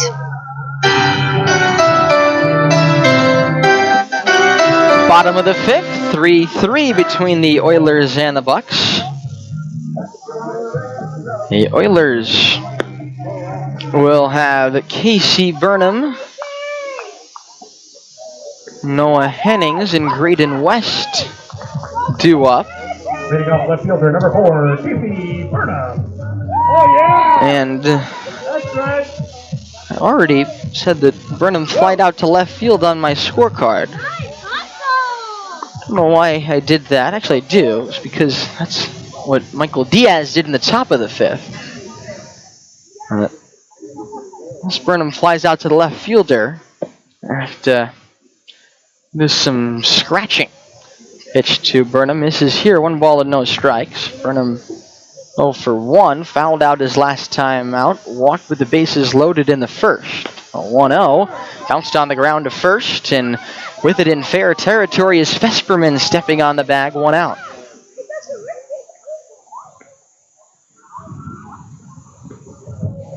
Three unassisted off the bat of Burnham. Now Jerry Nix, who's 1 for 1 with a sac fly in the first inning. Gotta give props to Nico Stanley, especially with 2 errors behind him in those 3 walks in the first inning. And the spot start for the Bucs, he's pitched well. He's given them 4 1/3 already. The pitch to Nix. We get a miss at a breaking ball away. 0-1. None of the 3 runs in the first inning were earned. There were 2 errors in the inning. Had it not been for those, Stanley would have been out of it despite the 3 walks. The 0-1 to Nix. Breaking ball fouled back to the screen. 0-2. Walden Bros can customize just about anything, but specialize in clothing like t-shirts, crops, tanks, hats, and more. Visit them at waldenbros.store. Call them today. 907-394-5510. Little ball 2 strike pitch to Nix. Swung on and missed. Strike 3. Another slider there out of the hand of Stanley. And it was held onto by Smith, the catcher. That's the 4th strikeout. All have been swinging for Stanley. I think all of them have been on what looks like a slider. Don't have his pitch arsenal for sure, but looks like some hard late break on that pitch is what's got some swings and misses for the Oilers. Trey Becker steps in. He takes a ball outside, 1-0. Becker reached on an error in the first inning. Flied out to center field in the 3rd inning. Hit 2 fly balls. 1-0. Another fly ball. Shallow center coming in is Anglem. Still coming in, and it drops in. In between everybody now. Becker's going to take off for second. He dives in, safe at second base.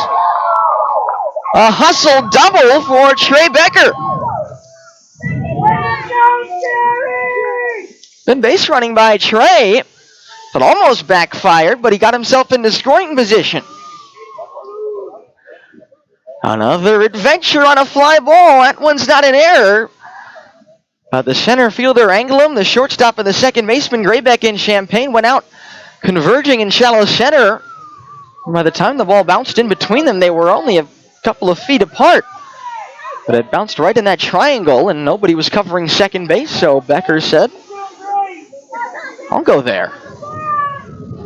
And he did. Just ahead of the tag from Graybeck, who was racing back to the bag with the ball. Becker winds up with a double. Now batting number 14. It goes Shaver. Jake Shaver will be the batter.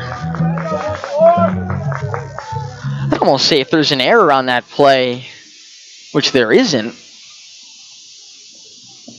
it's almost on Fesperman, the first baseman, for not covering second. Shaver lines one into left. Maple coming on, reaches up, makes the catch on a ball that was smoked by Shaver. Maple does a good job there, and that retires the side. No runs, a hit, no errors, and a man left at the end of 5. It's still 3-3 on ESPN 1140, 96.9 FM, and RadioKenai.com. When you've been involved in an accident or suffered at the hands of someone else's negligence, we can help you assess whether you need an attorney and whether we can add value to your case. Shimashita pitcher. Make sure that our community members are taken care of. We offer free consults to help you determine what insurances might be available to provide a full and fair recovery for you and whether we can add value to your case. Call us at Earhart, Elsner, and Cooley to schedule a free consult. 907-283-2876. The housing needs of both veterans and their families is a growing challenge. Veterans and their families. Bowling's at first. Shimashita's in at pitcher. Costs, underwater mortgages, and homelessness. And put Bowling in for the DH spot for Shaver.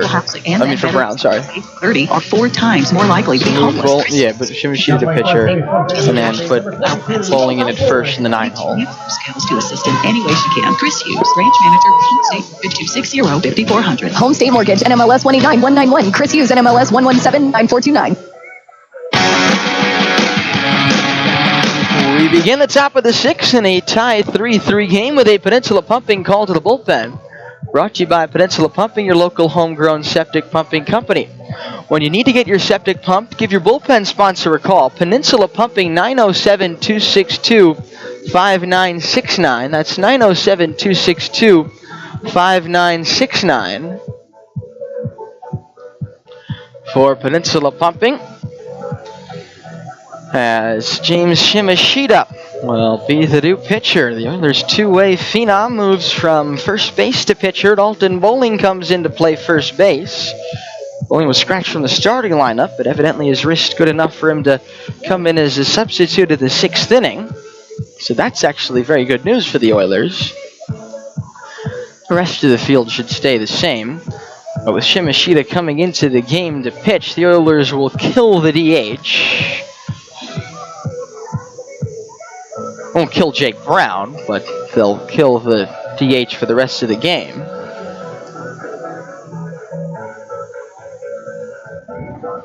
They'll play the rest of the game without the DH. They'll forfeit the DH. That's probably the better way to put it. So Bowling will come into the 9 hole Number 10, Dylan Maltby. for Jake Brown. Shimashita moves from first base to pitcher, facing Carson Seaman, who started the game. First pitch to Dylan Maltby, who grounded into a key 5-5-2 double play his last time up. Misses outside, a ball and no strikes. Shimashita has pitched well this season, almost as well as he's hit. Got the win his last time out with 2 great innings against the Glacier Pilots, including an extra inning with the funny runner rule as the pitch is outside. It's 2-0. Shimashita, 10 innings and 6 appearances in relief on the mound. 7 hits, 6 runs, but only 2 of them earned. 5 walks and 7 strikeouts. An ERA of 180. He's 1-0 with a save. Swing and a miss at a breaking ball there. The count 2 balls and a strike on Maltby. So Carson Seaman's day is done, but he gave up 3 runs in the first 2 innings and then pitched 3 scoreless after that. A good bounce back by Seaman there as the 2-1 is swung on and missed, and it's 2-2. All the more impressive because the Oilers made 5 errors behind them. Although he did make 2 of those himself, but even still 3 errors behind him. Seaman still with a solid start, 5 innings, 3 runs. We'll give you his full line in a moment. 2-2. Down and in. 3 balls, 2 strikes on Maltby. 7, 8, and 9 here for the Bucs. And their half of the 6th, we're tied at 3. Matsu still leading Chukiak 13-5. Although I think that's now 13-7. We just saw a home run. Here's a fly ball. Down the infield, Graydon West, second baseman, trying to fight the wind, makes the 2-hand catch. In between first and second base on the dirt for 1 out.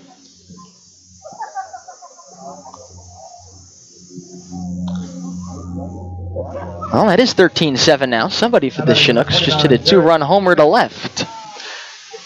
That's Ryan Matheson, their best hitter, their first baseman. Matt Stu, still a 13-7 advantage. They're in the top of the 7th there. Beg your pardon, not in Chugiak, but in Palmer, in Matsu. 13-7 Miners in the 7th. Pitch to Dylan, or to Derek Smith, is a fastball swung on and missed, 0-1.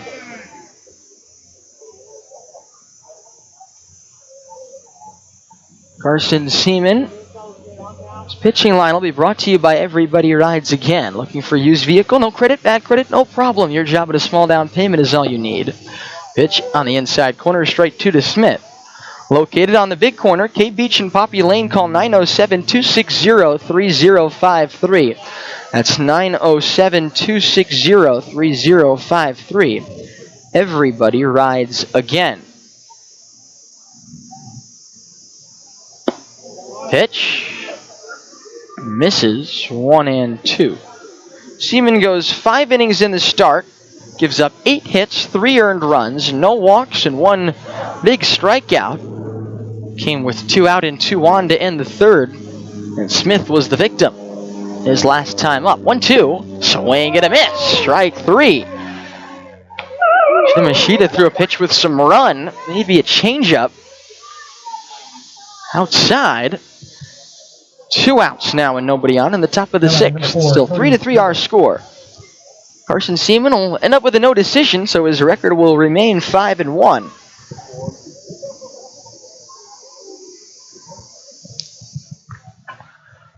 Meanwhile, looks like there's some action in the Bucs bullpen as the pitch to the left-hand batting Graybeck is outside, 1-0.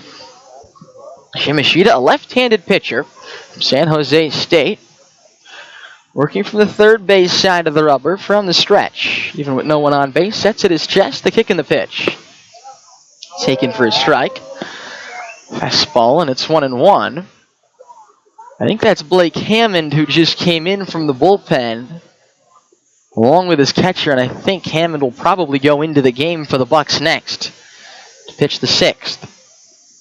Swing and a miss. The 1-1 by Graybeck, and now it's 1-2.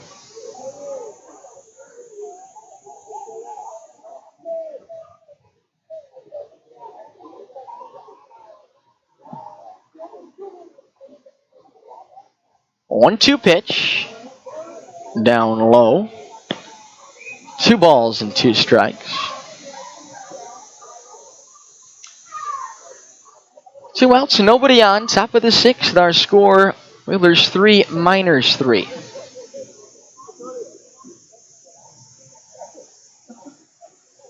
Now the pitch, popped up.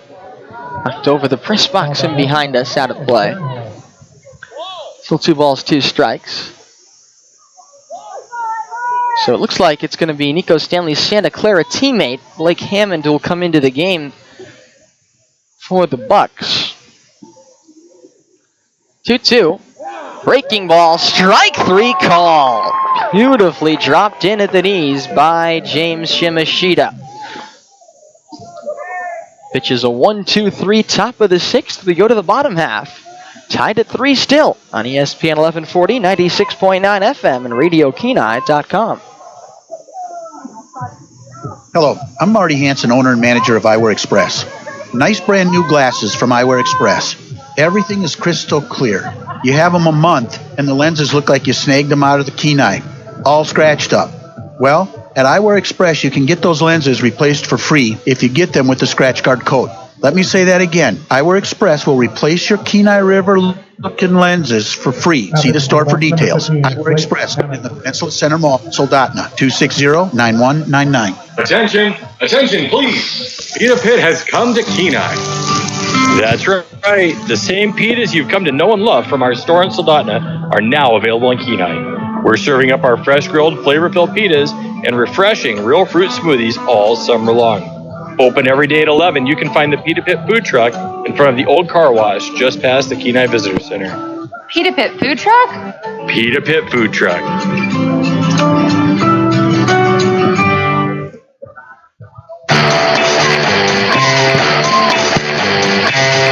Bottom of the sixth, and there's a pitching change for the Bucs in our tied game at 3.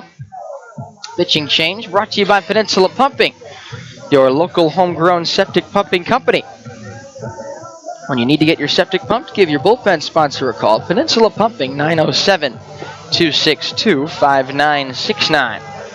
And the new pitcher is Blake Hammond, like Nico Stanley from Santa Clara. Like Nico Stanley, also a right-hander. He wears number 15. He's been very, very good this season for the Bucs. He has pitched in 10 games, all in relief, 23 and a third innings, 21 hits allowed, 8 runs, but only 3 of them were earned. 8 walks, 19 strikeouts, 1-0 with 3 saves and a 1.16 ERA.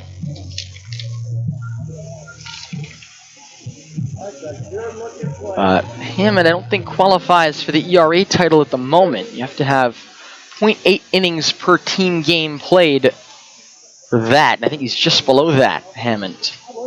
Tolton Bowling in for Jake Brown at first base, now that the Oilers are playing the rest of this game without a designated hitter. Takes strike 1.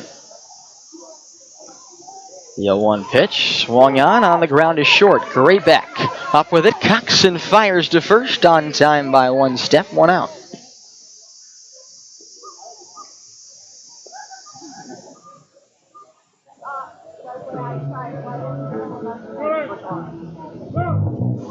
Now batting number 8, James Shimashita. You'll have to get to, I think, 32 innings will be the magic number at the end of the season. My math is right. 4 innings for every 5 team games played to qualify for the ERA title. Pitch to Shimashita is outside. 1 ball and no strikes.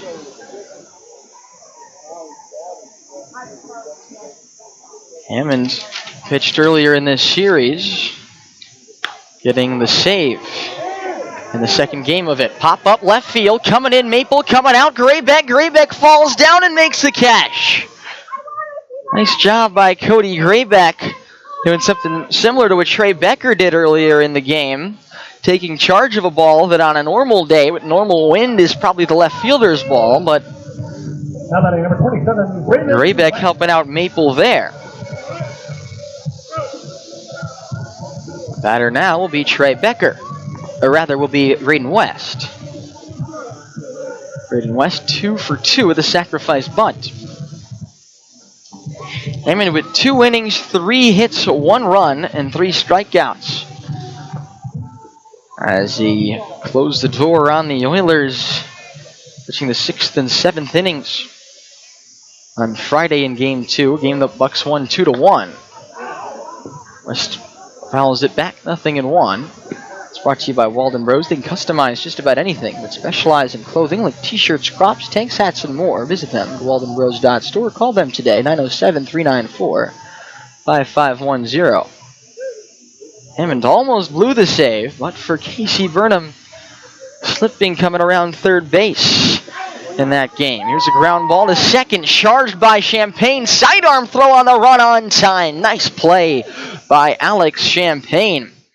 Who looks like a very good defensive second baseman. He's made a few nice plays in this game and in this series. The Oilers go down 1-2-3 against Hammond in their half of the sixth. This game hasn't seen a run scored since the Bucs tied it at 3 in the top of the second.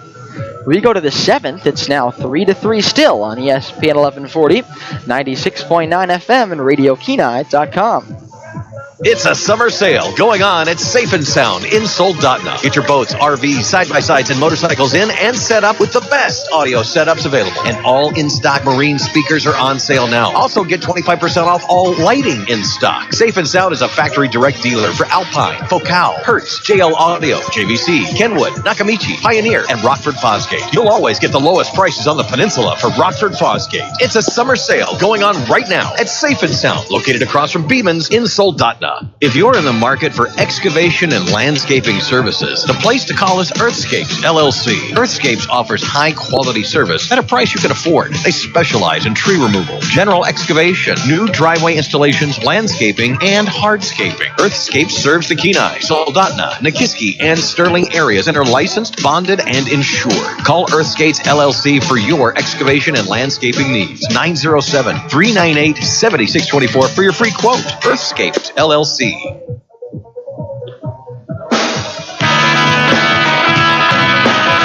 Top of the seventh, we're still tied at 3 here in Kenai. Shona White with you from the press box at Coral Seymour. One final time this season.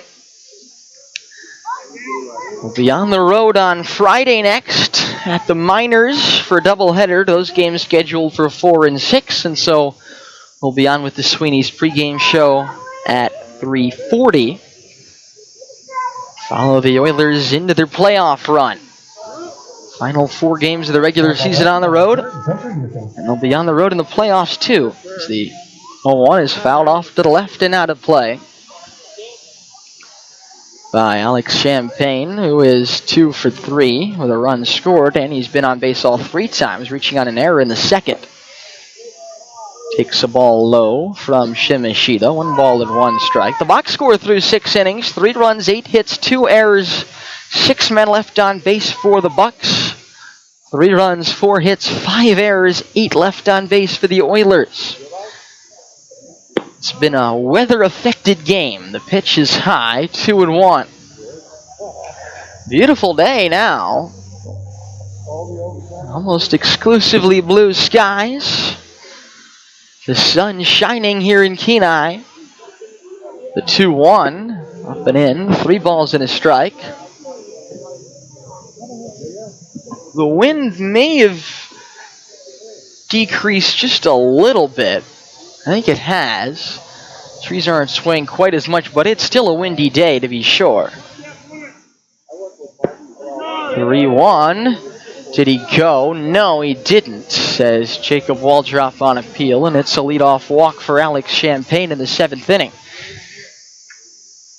Champagne has given the Oilers fits the entire series on both sides of the ball, offense and defense. He's had a great 5 games. Chad Bourne will be the hitter now. He's 0 for 3 with an RBI ground out in the 1st inning. Shaver in on the grass at 3rd in case of the bunt. And the pitch is in the dirt, 1-0. Champagne, great speed. The runner at 1st now. With no one out in a tie game, top of the 7th. 3 of the 4 games in this series so far have only been 7 innings. Because of the doubleheader and the mercy rule win for the Oilers yesterday. The 1-0. Foul tipping away. And it's 1-1.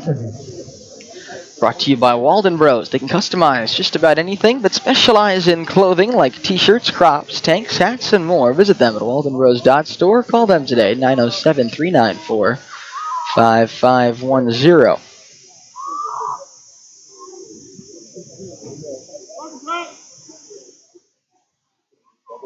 One to Bourne. Fastball low. 2 balls and a strike.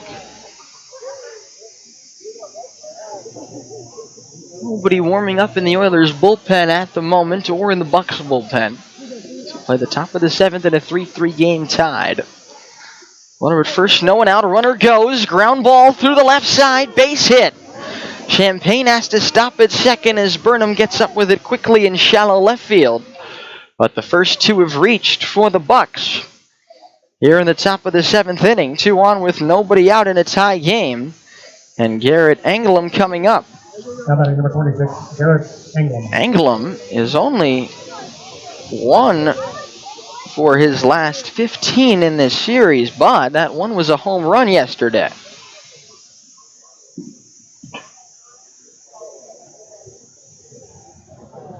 Anglam 0 for 3 in this game. Line out, fly out, pop out. He pops this one up behind home plate and out of play, 0-1. Hit it in the air all 3 times.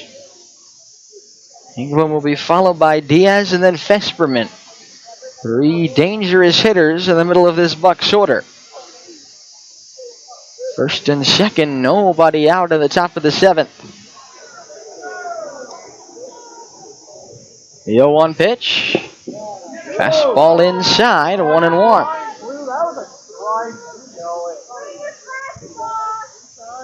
And the Oiler faithful telling Connor Lindsay they thought that was a strike.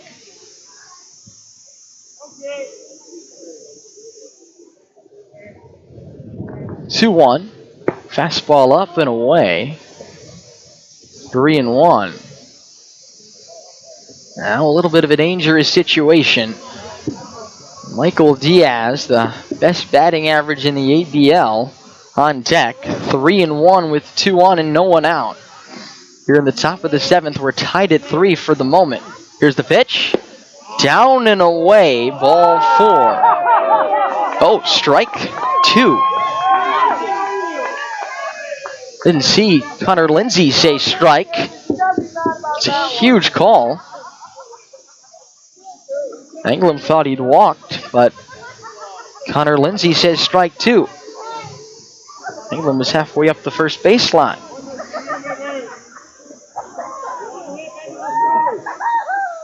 So we'll do it again on 3-2.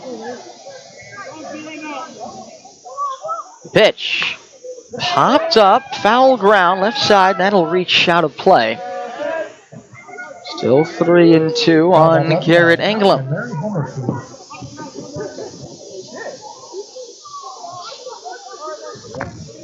Champagne, the runner at second. Bourne, the runner at first. Both with good speed. And the go-ahead runs potentially for the Bucs. We're tied at 3 in the 7th.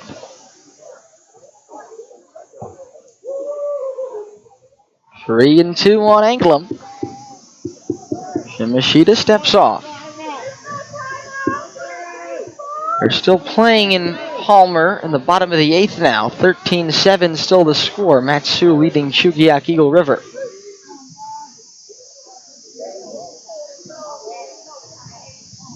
Three and 2 on Anglam.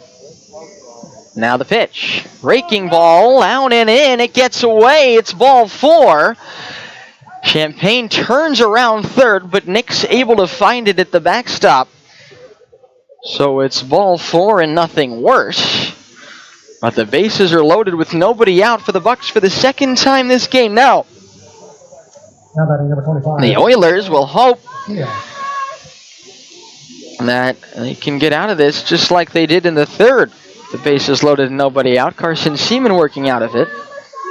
Help from a Jake Shaver double play off the bat of Dylan Maltby. That was the bottom of the order coming up in that situation in the third inning with the bases loaded. Now it's Michael Diaz, the cleanup hitter. He swings and misses at a first pitch off speed, 0-1. Bases loaded, no one out. 3-3, top of the 7th. Bowling in front of the runner at first. Shaver on the cut of the grass at third. Middle infielders Becker and Wester up the middle. Playing at double play depth. Pitch is popped up. Foul back. 0-2 on Diaz. And the recipe for getting out of this tends to be strikeout double play. It's 2/3 of the way to the first part of that equation. Shimashita. Diaz 2 for 3 in the game with a triple. 0-2. Swung on and missed, strike 3. High cheddar from Shimashita.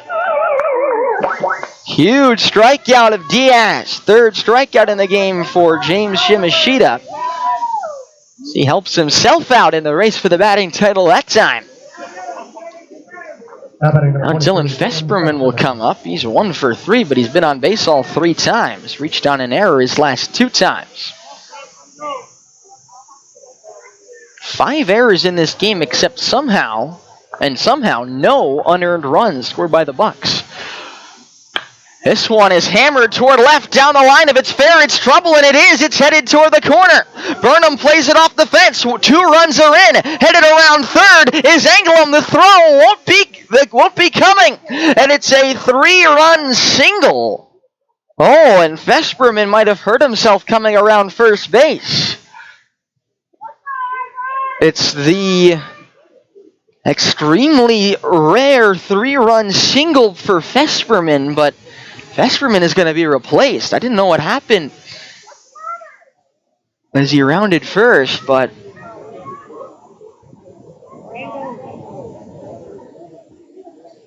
he's favoring his left leg, I want to say. Just kind of looking a little bit ginger as he walks off the field under his own power, which is good news. Slaps hands with his teammates. He's just broken a tie and given the Bucs a 6-3 lead. Fesperman's day will be done. He'll be replaced at first by a pinch runner, Mason Marenko. Now running at first base, number 16, Mason Marenko. Now batting, number 13. But a 3-run single, which would have been a double, but for Fesperman evidently hurting himself coming around first base. But he cleared the bases, and now 1 out, 1 on for Maple, and he takes a strike, 0-1. So a 3-run single for Fesperman breaks this tie. We've been tied since the top of the 2nd. It's now 6-3 Bucs as this one's taken outside. 1 ball and 1 strike. Champagne, Bourne, and Anglem all scoring on the double down the left field line. It was fair by maybe a foot. 1-1 to Maple. Bounced foul toward the Bucs dugout on the third base side. Quickly tossed across home plate back to the Oilers dugout on the first base side where the baseballs are kept. 1 ball, 2 strikes now on Sean Maple, who's 1 for 3. The pitch swung on and fouled back. 1 ball and 2 strikes still. 6-3 Bucs. Dylan Fesperman just broke a tie with a 3-run single. And for Fesperman, those are his 27th, 28th, and 29th RBIs of the season. This one hammered by Maple, but foul by a foot or 2 down the left field line. 1 ball and 2 strikes.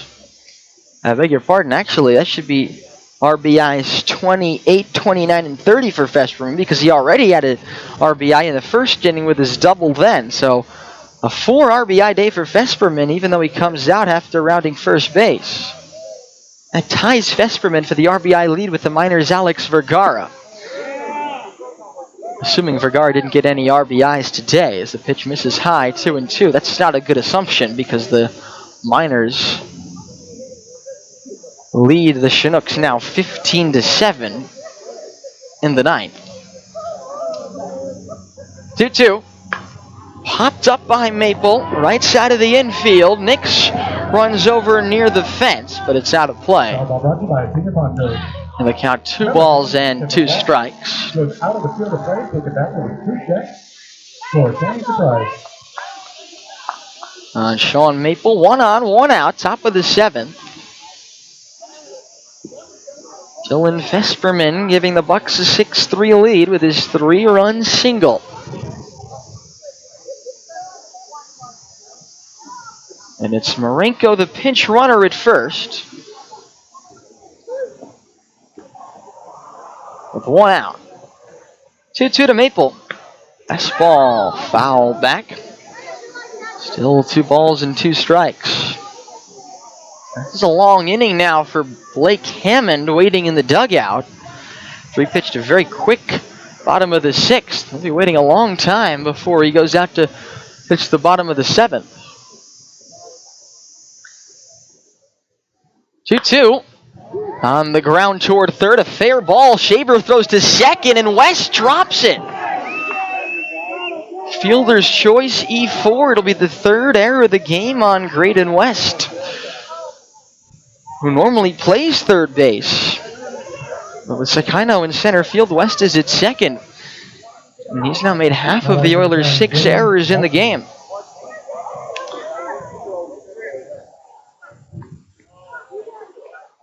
So fielder's choice 5-4, or would have been 5-4, but it's instead of fielder's choice E4. Maple reaches first. Marenko at second. Now Dylan Maltby takes ball 1.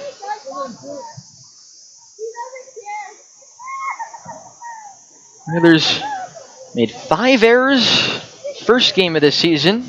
First home game of the season, rather. 6 errors in the last home game of the season. Nothing close to it in the 18 in between. Pitch is down low. 2 balls and no strikes. That's baseball, as they say. Just don't know what you're going to get on any given day. Although you could be pretty confident it would be a difficult day to play defense given the win. 2-0. Misses low. The count 3 balls and no strikes on Maltby, who's 0 for 3.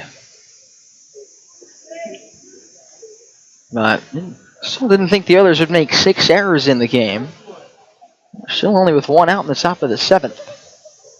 The pitch, outside, ball 4. 3rd walk of the inning given up by Shimashita. Ironically, the only out made in this inning was Diaz striking out. The number 4 hitter and the best hitter in the ABL according to batting average. Derek Smith will bat now. He's 1 for 3 with a double off the wall and 2 strikeouts. But the others are going to have a meeting at the mound here, and Anthony Mizrahi, the pitching coach, will now join that meeting. Looks like there's something going on in the Oilers' bullpen. That is Will O'Neill. Is he taking off his hoodie or is he putting it on? I think he's putting it on. But he had it off, so I'm not sure if he was throwing earlier. Nobody's throwing, though, still in the Oilers' bullpen. Blake Hammond continues to sit in the dugout. Bases are reloaded after they were cleared briefly by Fesperman on the 3-run single. An error and a walk, though, since. And here's Derek Smith with 1 out, and the base is full of Bucs. 6-3, they lead here in the top of the 7th with 1 out. And the pitch is inside to Smith, a ball and no strikes. 3 walks, 2 hits, 1 error in this inning. 6 out of the 7 Bucs to come to bat have reached base. Corners in, middle infielders back for the double play. As the 1-0 is a called strike on the outside corner, 1-1.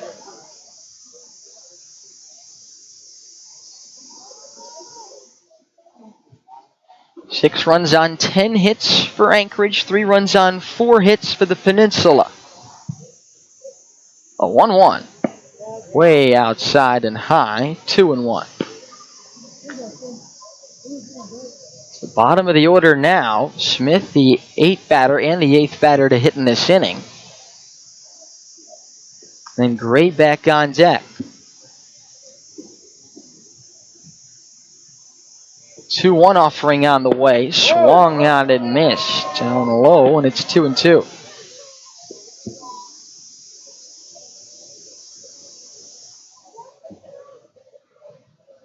Oilers trying to limit the damage in this 7th inning to just that 3-run single by Fesperman.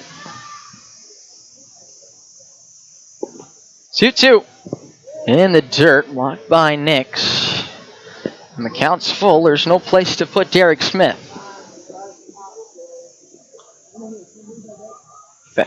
Marenko at third, Maple at second, Maltby at first with 1 out. Left on right. Shimashita set the payoff pitch. Low, ball 4. Marenko scores the pinch runner. Smith gets an RBI, the 4th walk of the inning. Now batting number 4, Cody Grayback. And that is an unearned run for now because of the error earlier this inning, but it could become an earned run depending on what happens later on in this inning. Maple goes to third, Maltby to second. Now Smith with an RBI on at first for Grayback, and he swings at the first pitch and pulls it foul up into the air. 0-1. He helped out Shimashita there. Pitch that looked up and in. Grayback 1 for 3, bunted for a hit in the 2nd inning.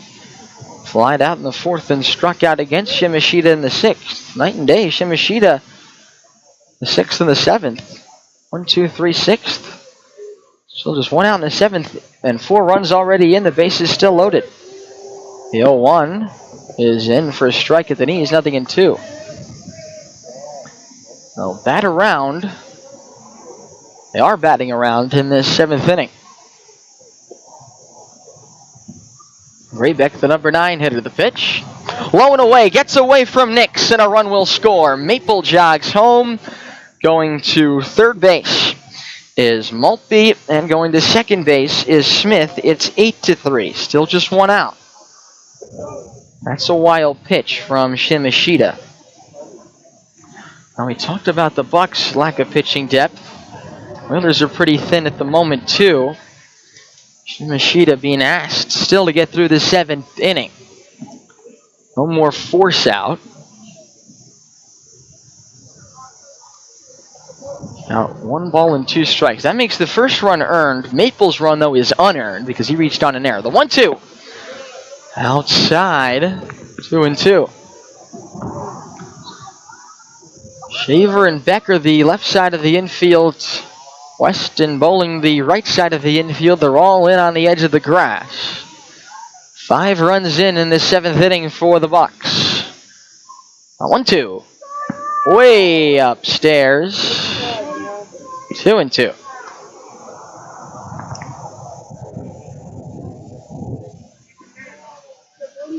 Second and third, 1 out. 8-3 Bucs in the top of the 7th, which started tied at 3. 1-2. Way upstairs. Well, that's ball 4. Was a 3-2. Beg your pardon on Grayback, right? Now batting number 7, The Champagne. count, I think, reset on the scoreboard after the wild pitch, but it's the 5th walk of the inning. And that'll be it for James Shimashita, who I think has just run out of gas at this point.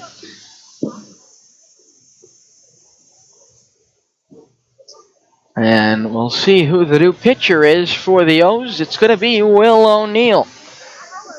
No, it's going to be... No, that's Will. That's Will O'Neill. The call to the bullpen brought to you by Peninsula Pumping, your local homegrown septic pumping company. When you need to get your septic pumped, give your bullpen sponsor a call. Peninsula Pumping, 907-262-5969. That's 907-262-5969. I'll step aside with the bases loaded and 1 out in the top of the 7th. Anchorage has opened up an 8-3 lead. on ESPN 1140, 96.9 FM, KSLD, Soldotna, Kenai, Homer, and RadioKenai.com. It is summertime in Alaska. Alaska Mobile Storage can help you take back your garage, declutter your collectibles, and transform your life by calling Alaska Mobile Storage today. Rent a storage container by the week or the month. Need it longer? No problem. They will deliver it to your driveway to secure your belongings so you can clean, transform, and renovate your space. They will deliver the unit anywhere on the peninsula. Check them out on Facebook or at their website. Make sure to record O'Neill coming in right now, though, because otherwise you won't be able to fix it later. 907-354-4444. Alaska Make sure it's in the Mobile right spot, yeah. The sun has arrived and your teeth are just waiting to shine. Great news for you, Ridgeway Family Dentistry is here to help. We are offering custom whitening trays through the month of June for 50% off. We are currently accepting new patients and we would love to see you. Come by for a free consultation to get those teeth whiter. From all of us at Ridgeway Family Dentistry, have a great sun-filled summer. Call today at 262-8404.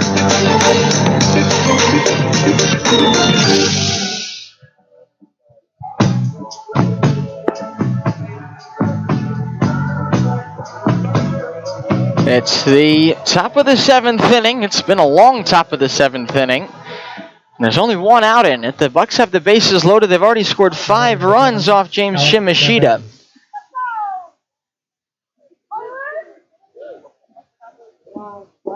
And in doing so, have taken an 8-3 lead. There's a lot of defensive changes for the Oilers, too. We'll get to them in a moment, but Alex Champagne's the batter. Will O'Neill's the pitcher. Left on left matchup with one out and the bases loaded. And the fastball down the middle is in for a strike. It's 0-1.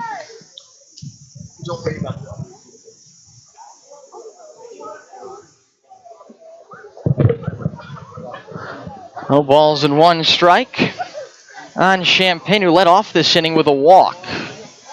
Takes a strike there from O'Neill. It's 0-2. Will pitched 2 scoreless innings earlier this series. He's effective when he throws strikes. He's been inconsistent in that department this season, but so far so good. 2 pitches, 2 strikes here. The 0-2 in the dirt. Bounces a little bit away from Nix, but still in the dirt circle. Staying at third is Maltby. So Maltby the runner at third, Smith the runner at second, Graybeck the runner at first. They all walked.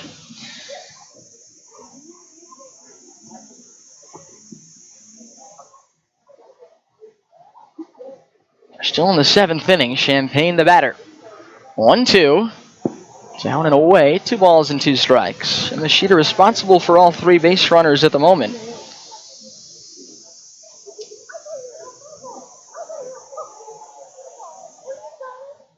Five walks, 2 hits, and an error in this inning. 2-2 pitch. Strike 3 called. He got him with a fastball at the top of the zone.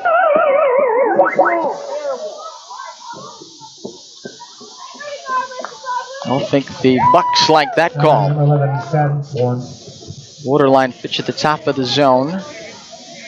So 2 outs for Chad Bourne, who's 1 for 4, singled in this inning, and scored a run. The defensive changes for the Oilers. Sakina was moved from from center field to second base, replacing Graydon West. West is out of the game. So the Oilers have already forfeited the DH, and that means that O'Neill right now would have to be scheduled to go in West's spot. And the pitch is popped up here, right field. Moving over to his left is Shimashita. And James Shimashita makes the catch to end the inning, which he started on the mound way back when. So Shimashita helping himself out there, stranding his inherited runners that he gave to O'Neill, but O'Neill does a nice job stranding them. Help from Shimashita in right. But in the 7th inning for the Bucs, they score 5 runs. 4 of them are earned. 2 hits, 1 error, and 3 left. We stretch in Kenai. It's 8-3 Bucs on ESPN 1140, 96.9 FM, and RadioKenai.com. Hey Siri, where should I go to eat today? You should go eat at Senior Ponchos. Yeah, I like going there every now and then. I see your truck at Ponchos every day. At Ponchos, you can enjoy their margaritas, Chipotle, carne asada. Yeah, that looks really good. This is a hard game to do on Point Street. I think you're doing good. Siri, say that again? Senior Ponchos. Senior, not senior. Either way, we're going there right now. Senior Ponchos, located on the Sterling Highway in Soldotna.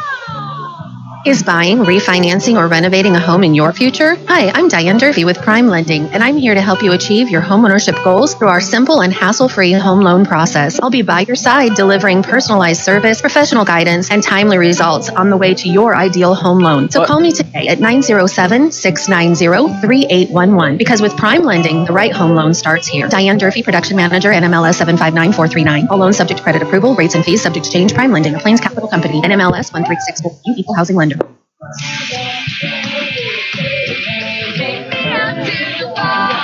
The seventh inning stretch is brought to you by C&M Muffler and Transmission. When your car is having problems, call on the pros at C&M Muffler and Transmission. Brake work, alignment issues, engine problems, electrical, and yes, muffler and transmission repair too. Call them today, C&M Muffler and Transmission, 907-262-6025. Shun Sakino, who's now playing his more familiar second base position, will lead things off for the O's in the bottom of the seventh. They trail the Bucs 8-3. Blake Hammond is back on the mound after a long rest, while the Bucs scored 5 runs in the top of the seventh. The pitch is outside, 1 ball and no strikes on Sakino. The pitch in there, strike 1. So O'Neill right now is scheduled to bat in West's spot.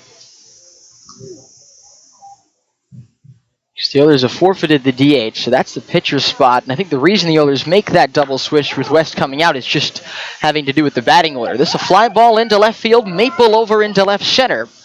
And he makes the two-hand squeeze catch to retire Sakino. Number 44, Noah Henning. On a day like this, you can never be too safe out there in the outfield. Maple found that out the hard way in the first inning, but he's played a good left field since.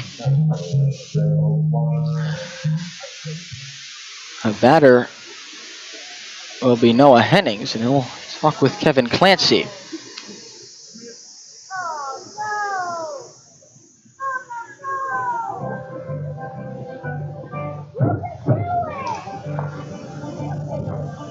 West grounded out to end the sixth, though his spot was due up ninth, so the Oilers replace West,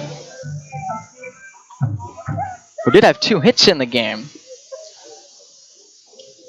Replace West with a pitcher spot in the lineup. Shimashita goes into right field. Sakino's at second, Bowling's at first.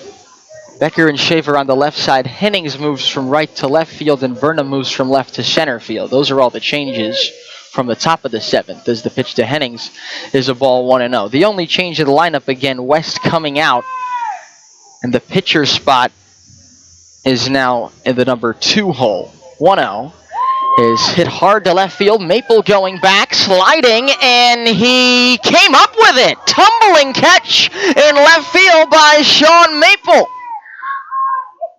He continues to battle those difficult conditions in left field. With the high wind, and the trees are definitely swaying. The flag is blowing. The wind is still happening out there. Maple does a nice job tumbling as he reached forward to make the two-hand sort of basket catch on the ball hit by Hennings. Here's Casey Burnham, and he lines a base hit into left center field. Anglem goes to cut it off, but Burnham's aboard with the first base runner the Oilers have against Blake Hammond.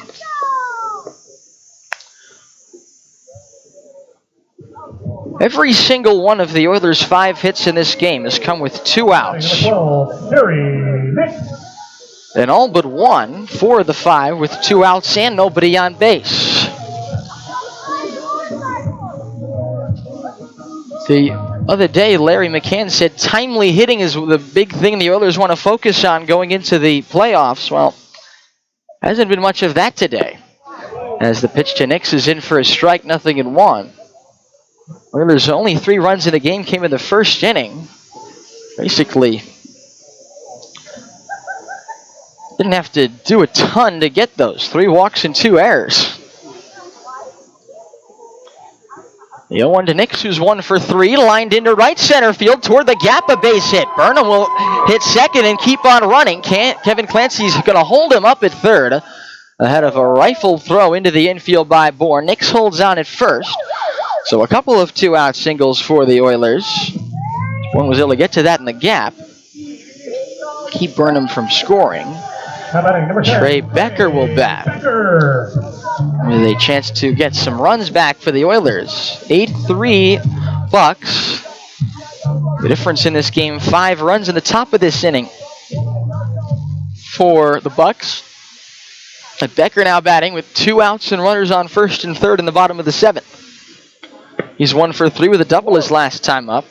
A bloop double into center field. Pitch misses for ball 1.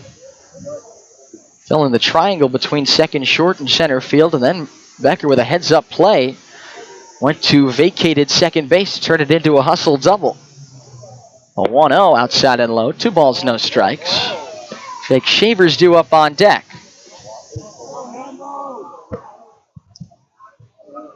Oilers definitely want to make Blake Hammond work and see if they can get the Bucs to put a position player into this game at some point. 2-0 to Becker. Swing and a miss. 2 balls and a strike. Becker's only drawn 5 walks this season. That's not his calling card. He hits the ball. Comes into this game with a .278 batting average. 2-1. Fastball, a little high. Good take by Becker. 3 balls and a strike. Burnham at third, Nix at first with 2 outs in the bottom of the 7th. And the Oilers down by 5. Righty on righty.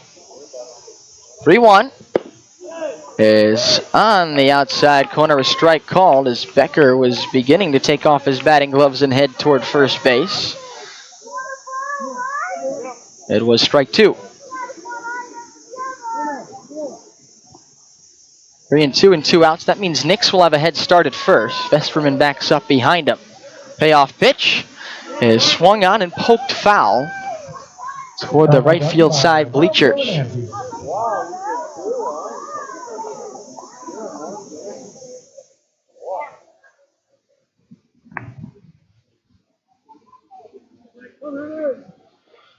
Three and 2 with 2 outs. Another head start here for Nix. It'll be the 7th pitch of the at-bat to Trey Becker from Blake Hammond. Here it comes. Swung on and missed. He waved at that, tried to hold up his swing, but did not. According to Connor Lindsay, there's a couple of words to Connor Lindsay as well. But that will do it in the bottom of the 7th. No runs, 2 2-out hits. 6 hits in the game for the Oilers, but they've all come with 2 outs and have not translated into any runs. No errors. And 2 men left on base at the end of 7. Tonight's starting center fielder. It's the Bucs 8, the Oilers 3 on ESPN 1140, 96.9 FM, and RadioKenai.com. Steam on Wheels is excited to announce the opening of their Pine Street pit for commercial and residential use. If you need quality topsoil, in pitcher in the 8th inning. Sewer rock, drainage rock, give Steam on Wheels a call at 262-3240. Need it hauled? Steam on Wheels can help. Get your project done today. Call Steam on Wheels at 262-3240. Screen topsoil, screen sand, pit run, gravel, sewer rock, and drainage rock available. Just call 262-3240. Steam on Wheels, open Monday through Saturday.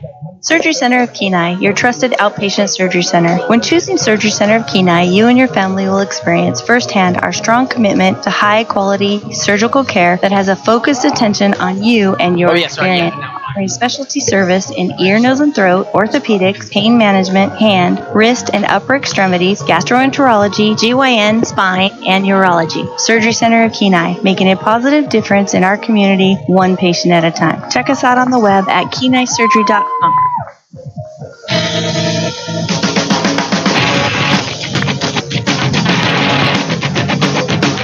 Welcome back to Coral Seymour. As we begin the top of the 8th, it's the Bucs 8, the Oilers 3, and the Oilers have made a pitching change. It's brought to you by Peninsula Pumping, your local homegrown septic pumping company. When you need to get your septic pumped, give your bullpen sponsor a call.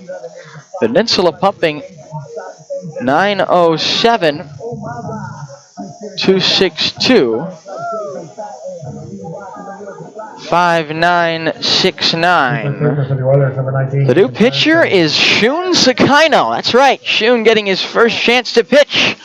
Same day he got his first chance to play center field this summer. My scorecard is an absolute mess. Bucs sent 7 men to the plate. It's 11 men to the plate in the 7th inning. Oilers have made a million defensive changes. I apologize in advance if I tell you the wrong fielder at some point, because that's very likely.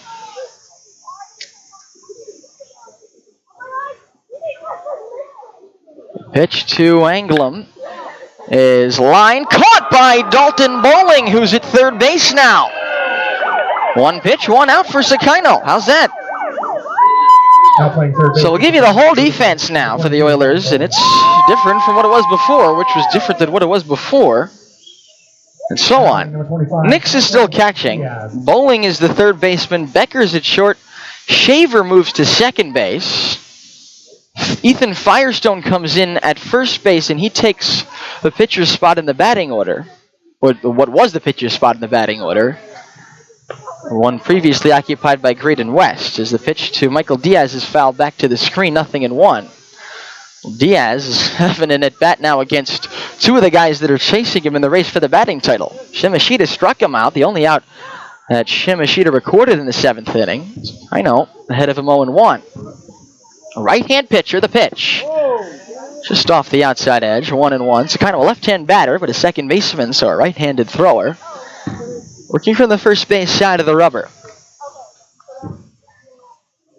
So left to right in the infield, it is Bowling, Becker, Shaver, and Firestone. As the pitch is swung on and missed. Strike 2. Left to right in the outfield, it is Hennings, Burnham, Shimashita. And there's your Oilers defense. Had 3 different first basemen, 3 different second basemen in this game have the Oilers. 1-2, caught on and missed, strike 3. He just struck out the batting average leader in the ABL. This guy can pitch. Shun Sakino strikes out Michael Diaz. The batter now will be Mason Marenko for the first time. He came in as a pinch runner after Fesperman had an issue rounding first on his 3-run single in the top of the 7th. Marenko pops up the first pitch foul to the right. Now to play 0-1. That's brought to you by Walden Bros. They can customize just about anything, but specialize in clothing like t-shirts, crops, tanks, hats, and more. Visit them at waldenbros.store. Call them today, 907-394-5510. No balls, 1 strike on Marenko, the pitch. Fastball away, 1 ball and 1 strike. Slider there from Sakino. 2 outs, nobody on. Top of the 8th, it's 8-3. The Bucs lead the Oilers. Marenko batting for the first time today, 1-1. This is outside and low, 2 balls and a strike. Well, you have a couple of Everybody Rides Again pitching lines. They're brought to you by Everybody Rides Again. Looking for a used vehicle? No credit, bad credit, no problem. Your job plus a small down payment is all you need. Located on the big corner, KBH and Poppy Lane. Call 907-260-3053. Marenko hits the 2-1 pitch toward right field. Shimashita moving over toward the line, and it's down foul in the right field corner, 2-2.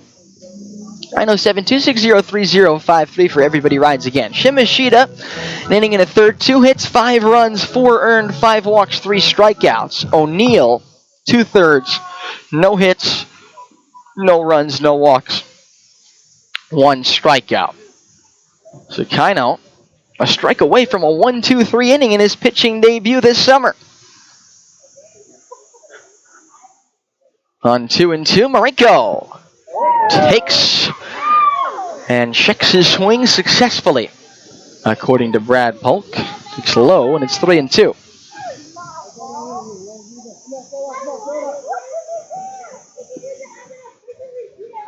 Right on right. Sakino to Marenko. 3-2. Fastball high, ball 4. First base runner allowed by Sakino, so you won't get the 1-2-3 inning. And Sean Maple will come to the plate. Maple is 1 for 4. He scored a run after reaching on an error on a fielder's choice his last time up.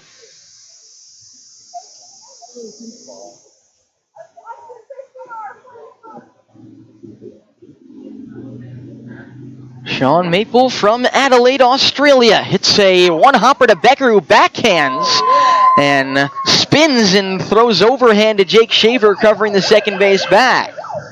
Nice job by Shun Sakino, as that goes 6-4 on the fielder's choice. No runs, no hits, no errors, 1 left. Sakino pitches a scoreless 8th. We go to the bottom of the 8th, and it's 8-3 Bucs on ESPN 1140, 96.9 FM, and RadioKenai.com.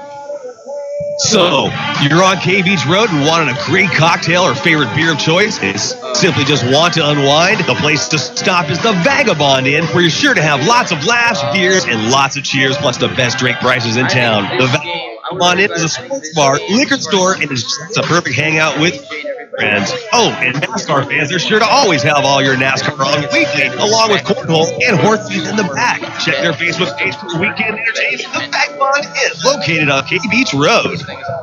Odyssey Family Practice is your local occupational health provider. We provide many services in one location, including pre-employment exams, DOT physicals, and alcohol testing, 24/7 on-call services, and We're flexible, and we always work hard to meet the needs of your company. for top quality occupational health services on your schedule, choose Odyssey Family Practice. Call 907-313-4569 to schedule an appointment. Or find us on Facebook. Odyssey Family Practice. Epic healthcare for your company.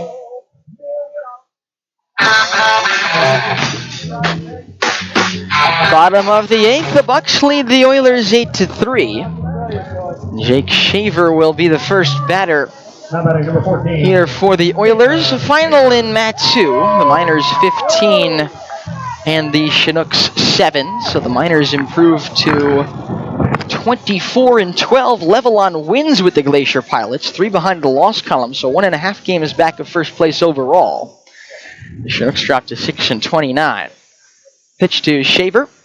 Inside ball 1. Shaver now the second baseman for the Oilers, having moved over there from third. Just about everybody's played at least 2 different positions in this game for the Oilers, if not 3.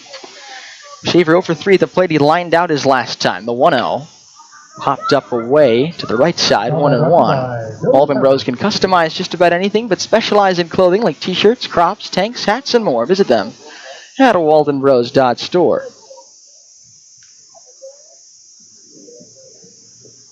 Hammond to Shaver on 1-1. Line drive, and it's a one-hopper to the second baseman, Champagne, who throws low to first. But Marenko, who's the first baseman, able to grab it for the out, and that'll bring up Dalton Bowling. An awkward one that Champagne wasn't sure whether he was going to try and catch the looper or let it bounce. It almost ate him up, but he did well to recover and make the play. Blake Hammond, who's in line to be the winning pitcher, back out for his 3rd inning of work. He's thrown 2 1/3 scoreless now, and the pitch to Bowling, who came into the game as a defensive replacement in the 6th, takes ball 1 outside, 1-0. Bowling now at third base. A 1-0 pitch, fouled back to the screen, a ball and a strike.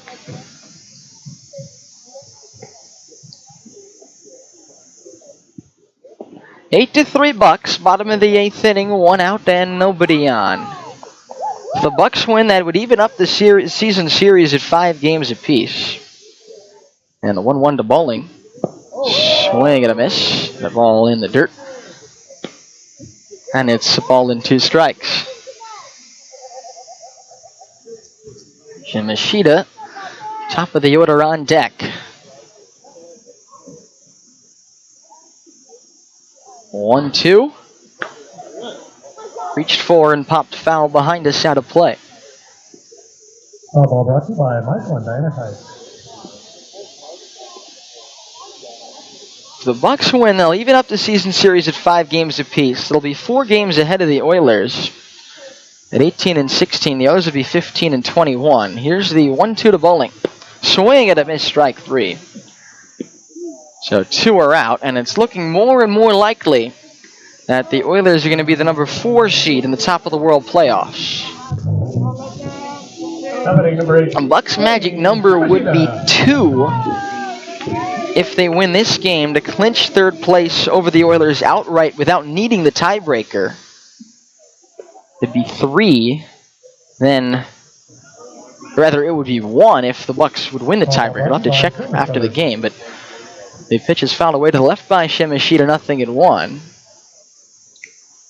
But at that point, you're basically saying the Bucs have to lose out and the Oilers have to win out, save a game or 2. The 0-1 is lined into right center field. A base hit off the bat of Shimashita, and that gets away from the right fielder. Born for a moment, he recovers in right center and holds Shimashita still at first base. The Oilers have 7 hits in this game. They've all come with 2 outs. Number 19, Ethan Every single one of them. The Oilers have not had a hit and a run in any inning this game. 3 runs and no hits in the first inning. A hit in each the 2nd through 5th. Went down 1-2-3 in the 6th. 2 2-out hits in the 7th, and now a 2-out hit in the 8th. Ethan Firestone, the latest defensive entry into the game for the Oilers, bats for the first time in the number 2 spot. He takes a strike, 0-1.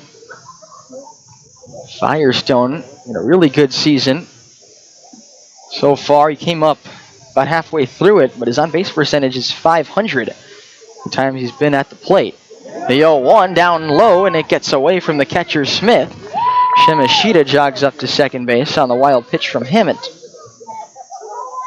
Basically, if the Oilers lose this game, they'll finish 4th, almost certainly. And the Bucs will finish 3rd. Most likely, but it wouldn't be official. The Oilers can come back. They could make it interesting for that 3rd seed down the stretch as the Pilots and the Miners continue to duke it out for the 1 and 2 spots. The 1-1 to Firestone. Fastball taken high. 2 balls and a strike.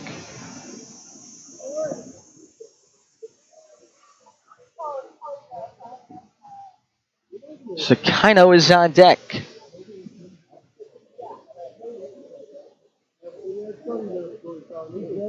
Two balls and a strike. Now the pitch. Popped up, right field. The wind's blowing it foul. The wind's blowing it out of play. And it's 2-1. Well, just to show you, demonstrate what the wind is like and what it's been like all game on every fly ball. Firestone just hit that ball, pop up. I figure without wind, it looked like off the bat it might land somewhere along the first baseline. And the wind pushed it into the back row of the bleachers. And there's about 35 feet of foul territory.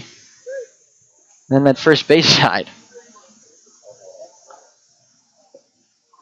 2-2 on Firestone. Here's the pitch. Fouled back, and it's still 2 balls and 2 strikes.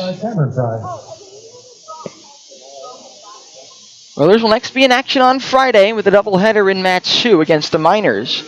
Those games scheduled for 4 and 6 will be on the air at 3:40 with the Sweeney's pregame show. Just 4 games left in the regular season on the road after this for the Oilers.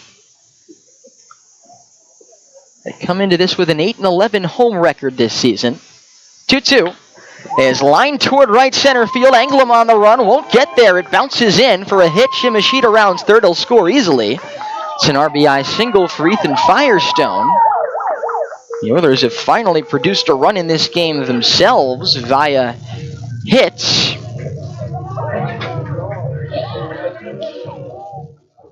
Now batting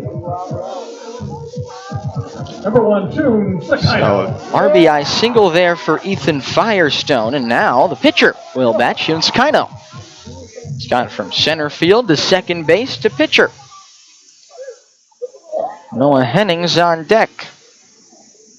There's only 2 players in the Oilers lineup that have played the same position all games. This one is hit into left field, a base hit. Stopping at second, Firestone. He hit it through the 5-6 hole. Did Sakino, his first hit, but his 3rd time on base this game. Firestone goes to second, and Hennings will be the batter. 8-4 Bucs. Oilers have 9 hits in this game, all with 2 outs. Only being out hit now 10-9. The Oilers have made 6 errors in this game. Bucs have made 2. It's 8-4 Bucs. Pitch to Shohei Sakino. Now batting number 24, Noah Hennings. Noah Hennings will be the batter. Tom, our PA announcer, Coral Seymour, referencing Shohei Ohtani in regard to Shun Sakino. I think rightfully so. He can pitch and he can hit. The first pitch to Hennings is in for a strike, 0-1.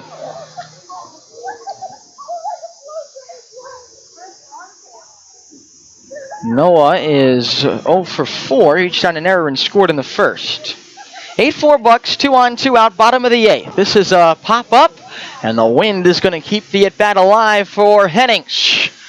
Another one that was a pop-up down toward right field and just blew and blew and blew off to the right and well out of play in the end. 0-2.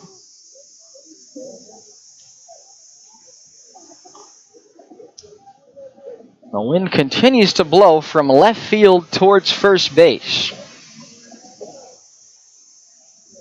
Pitch to Hennings. Laid off, a ball in the dirt. The sliding stop by Smith, 1-2. The only Oiler position players that have played the same position all game are Nix, the catcher, and Becker, the shortstop. Everybody else has been shuffled around at least once, if not twice. Hennings has moved from right field to left field.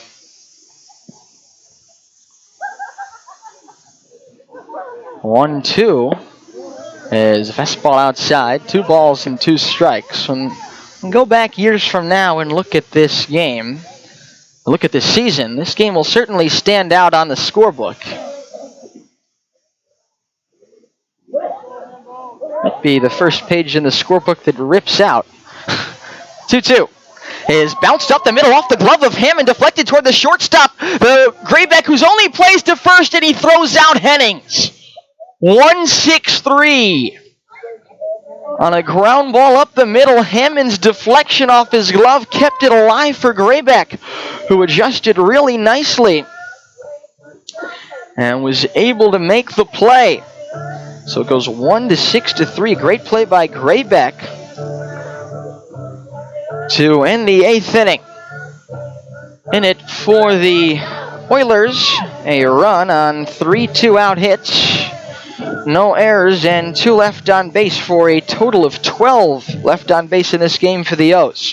We go to the 9th. It's 8-4. Bucs lead on ESPN 1140, 96.9 FM, and RadioKenai.com. Now pitching for the Oilers. Well, we've all heard a lot about pregnancies. Whatever your thoughts might be on this issue, there is a way to prevent worrying about it ever again. Okay, guys, if your family is complete or you just have no desire to father children, then a vasectomy is a perfect, easy solution. Dr. Alvarez will perform your no-needle, no-scalpel vasectomy in a private office setting, and you'll get to be a hero to your partner. Or, if you're single, let's pray for me to break the ice. Peninsula Surgery and Aesthetics, 262-5111. Basic procedure. Summer is here, and Alaska Trailer has the latest outdoor trailers for your great summer adventure. Alaska Trailer has everything you need when it comes to new trailers or truck beds. Now they're open at their brand new location on K Beach Road. Come take a look at their dump trailers, equipment trailers, deck overs, tilts, utility, enclosed trailers, and truck beds. Now is a great time to pick up that new trailer or truck bed you've always wanted. Alaska Trailer between the Duck Inn and Trinity Greenhouse on K Beach Road. They're here on the peninsula to serve you.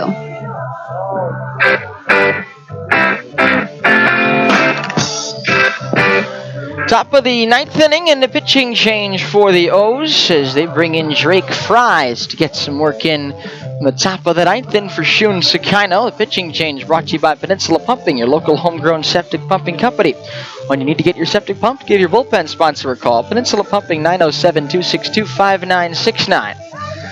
Fries comes in. He's thrown 10 scoreless innings on the season, 9 strikeouts, only 3 walks and 1 hit allowed, 5 saves and 5 opportunities. This will be his 9th appearance. Hasn't pitched since he got the save in first game of the series, game 1 of the doubleheader on Friday, with 3 off days after this. So come in here, even though it's not obviously not a safe situation for the Oilers. 8-4 Bucs, top of the 9th. 7, 8, 9 against Drake Fries, starting with Dylan Maltby. A wind-up and the first pitch is swatted toward right field, slicing and blowing foul. Walden Bros can customize just about anything, but specialize in clothing like t-shirts, crops, tanks, hats, and more. Visit them at waldenbros.store. Call them today at 907-394-5510. No balls and a strike on Maltby. Now the 0-1. Breaking ball, that's just inside. And it's a ball and a strike. Shun Sakino has his very own Everybody Rides Again pitching line. Everybody Rides Again, looking for a used vehicle, no credit, bad credit, no problem. Your job plus a small down payment is all you need, as this one's fouled off out of play to the right, 1-2. Located on the big corner, K Beach and Poppy Lane. Everybody Rides Again, 907-260-3053, 907-260-3053. A 1-2, Fries to Maltby. On the ground toward third, it's a foul ball, says Jacob Waldrop, is bowling through it away from first base. Firestone, a close call there, but Jacob Waldrop looking right there, not more than 15 feet from the third base bag down the line, says foul. Your foul calls, my experience as a Little League umpire, the easiest to make of all the calls that umpires have to make. Although a bounding ball over the bag's a little different. Anyway, the 1-2, making ball high, 2 balls, 2 strikes on Dylan Maltby. Sakino, an inning, no hits, no runs, 1 walk, 1 strikeout. Here's the 2-2. Swing and a miss. He struck out Maltby. 10th strikeout for Drake Fries of the season. He's been unhittable. 1 hit allowed in 10 innings. Mustached, long-haired right-hand pitcher from the University of San Diego. Works from the windup from the center of the rubber, and he'll face Derek Smith now. Smith doubled off the wall, was robbed of a home run by the wind.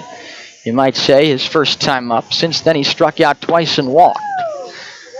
Walked with the bases loaded in the 7th inning as he takes a breaking ball high here, ball 1. 2 in the first, 1 in the second, 5 in the 7th for Anchorage, 3 in the first, 1 in the 8th for the Oilers. That's how we've got to 8-4 here. Bucs lead in the top of the 9th as this pitch is outside, 2-0. When the game's over, stick around for the Peninsula Community Health Services post-game show, brought to you by Peninsula Community Health Services, supporting your health, offering medical, dental, and behavioral health services and eye care services. This pitch misses low, 3-0. Online at pchsak.org or call 907-262-3119. That's 907-262-3119. A 3-0. Low, ball 4. It's the 5th base runner allowed by Drake Fries this season. His 4th walk that he's issued.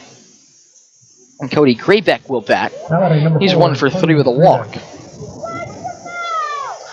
This will complete the 5th time through the order in the game for the Bucs. Alex Champagne will get ready to bat for a 6th time.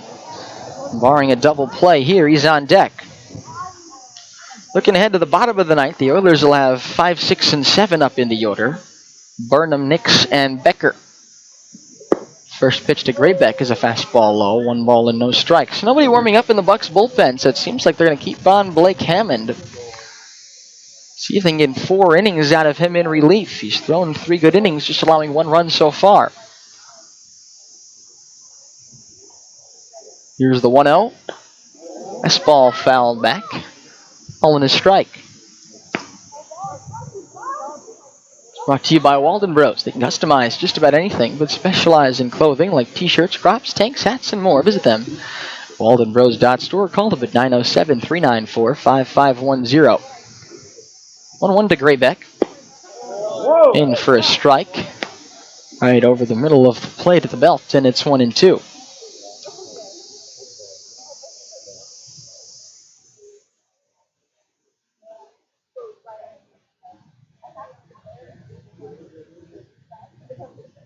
Right on left, the 1-2 is lined into left field, a base hit. Past Becker, who tried to reach for it with a backhand.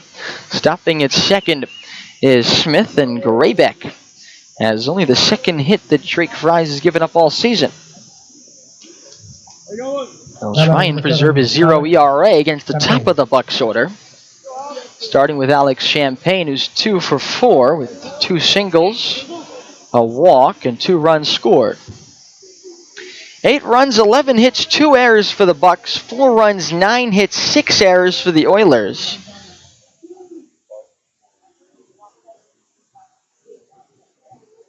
All 9 hits for the Oilers in this game have come with 2 outs, and they've only given the Oilers 1 of their 4 runs. Pitch to Champagne. Check swing, but it's a strike anyway. Nothing in 1. 2 on, 1 out. Top of the ninth, 8-4 Bucs. This game 8 minutes away from the 3-hour mark, and we had a 51-minute delayed start. The 0-1 is on the ground through the left side. Base hit. Held at third is Smith as Hennings gets up with it. And the bases are loaded for the Bucs. Alex Champagne Number 11, Chad. Continues his excellent series. 3 hits in this game for Champagne. And the batter now is Chad Bourne, former high school teammate of Drake Fries. Thanks, Knowlton. At Orange Lutheran, that's the one that Garrett Cole went to, right? And Jackson Andeal, another Oilers pitcher. Pitch to Bourne, breaking ball in for a strike. It's 0-1. Derek Smith, the runner at third. Graybeck at second, and Champagne at first with 1 out. Firestone in on the grass at first. Everyone else back for the double play. 0-1.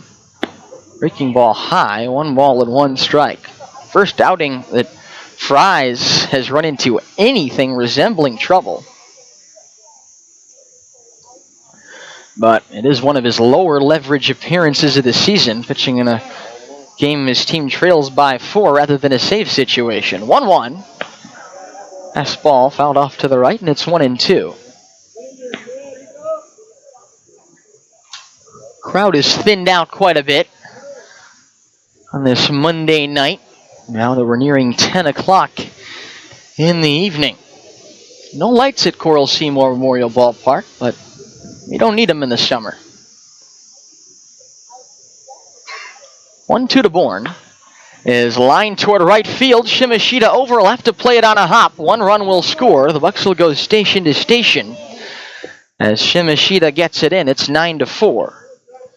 RBI hit for Chad Bourne. He's 2 for 6 in this game with a couple of RBIs. Champagne up to second. Graybeck up to third, and Smith getting driven in. The first run allowed by Drake Fries this season. So it'll be Garrett Englum now. Englum's 0 for 4 with a walk and a run scored. Firestone still in on the grass at first. And Fries with a breaking ball high, 1-0. 9-4 Bucs, top of the ninth. The bases loaded, 1 out. Bucs looking to add. Looking to take this series and win the season series against, or rather tie the season series against the Oilers as the pitch is a strike at the knees, 1-1. Right now the Oilers lead the season series 5-4. This is the final time the two teams will play each other unless they both pull off upsets in the first round of the playoffs and meet in the top of the World Series. The 1-1 Fastball low, 2 balls and a strike. Last time the Oilers were in the playoffs, they were eliminated in the first round by the Bucs in 3 games in 2019 as the 4 seed visiting the then 1 seed Bucs. 2-1 to Engelum, breaking ball high, 3 balls and a strike.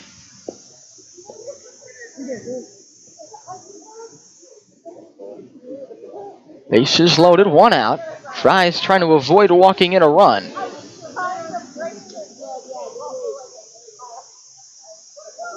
Pitch to Engelum is hit toward the gap in left center field. That's going to get down and head toward the wall. It's cut off in front of the warning track by Hennings. 2 runs are in, 3 or rather, stopping at third is Bourne. Graybeck scores and Champagne scores. It's a 2-run double for Garrett Engelum. It's 11-4 Bucs. 25, Michael. 5 straight Bucs have reached now in this 9th inning. A gap double to left center off the bat of Engelum. Henning is able to cut it off to prevent it being a 3-run double and clearing the bases completely. Now the batter is Michael Diaz. He's 2 for 5. He fouls the first pitch back, 0-1. Diaz started 2 for 2, triple single, but he's flied out and then struck out twice since. The 0-1 from Fries, breaking ball in there for a strike, and it's 0-2. 11-4 now, the Bucs with the lead. Runners are on second and third with 1 out in the top of the 9th.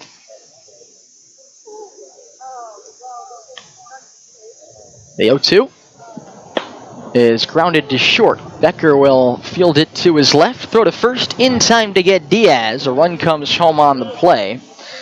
Bourne scoring from third. The Oilers just electing to take the out at this point. As Engelum goes to third. It's another run for the Bucs on the RBI ground out by Michael Diaz. And they lead 12-4. Here's Marinko. First pitch. Fastball away. 1 ball and no strikes. Marinko, the 8th batter to hit in the inning against Fries. 4 runs in and a man at third with 2 outs. Here's the 1-0. Down low. 2 balls and no strikes. The Bucs took games 2 and 3 of this series. Oilers took games 1 and 4. And it looks like the Bucs are going to take game 5. 2-0. Low and outside. 3 balls and no strikes. 12-4 Anchorage in the top of the 9th. This was 3-3 game entering the 7th. Rio fouled off by Marinko with Sean Maple waiting on deck. Been a long day at the office for the Oilers. Started with the tarp pull much earlier this afternoon. The 3-1 down and away, ball 4. And Sean Maple will get to hit as the Bucs bat around in the 9th. Second walk allowed by Fries. 8th walk allowed by Oilers relief pitching in this game. Now batting number 9, Dom. After Seaman didn't walk anybody in 5 innings in the start, he will get a no decision. Team Shimashita at the moment is on the hook. Dom Chacon is going to pinch hit here for Sean Maple, who went 1 for 5 with a run scored. Now a balk as Fries, I guess, did something wrong after... Oh, he stepped off. Thanks, Max Miller, explaining it. He stepped off, I guess, improperly with the runner taking off from first. Now the Oilers will have a meeting at the mound. That's what you're saying? He stepped off. I see what you're saying. Thanks, Max. So he transitioned from the windup to the stretch without stepping off properly. And that's the balk call against Drake Fries. When you transition from the windup to the stretch, you got to step off backwards off the rubber. The Bucs scored a run with Anglum coming home from third. It makes it 13-4.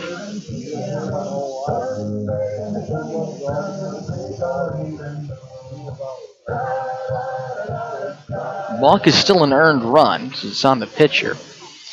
5 runs in the 7th, 5 runs of the 9th for the Bucs. It's 13-4 Anchorage. 2 out, a man on second for the pinch hitter Chacon. And the pitch, missing low, 1 ball and no strikes. Oilers have 4 more games left this season, 2 against the Miners, 2 against the Chinooks.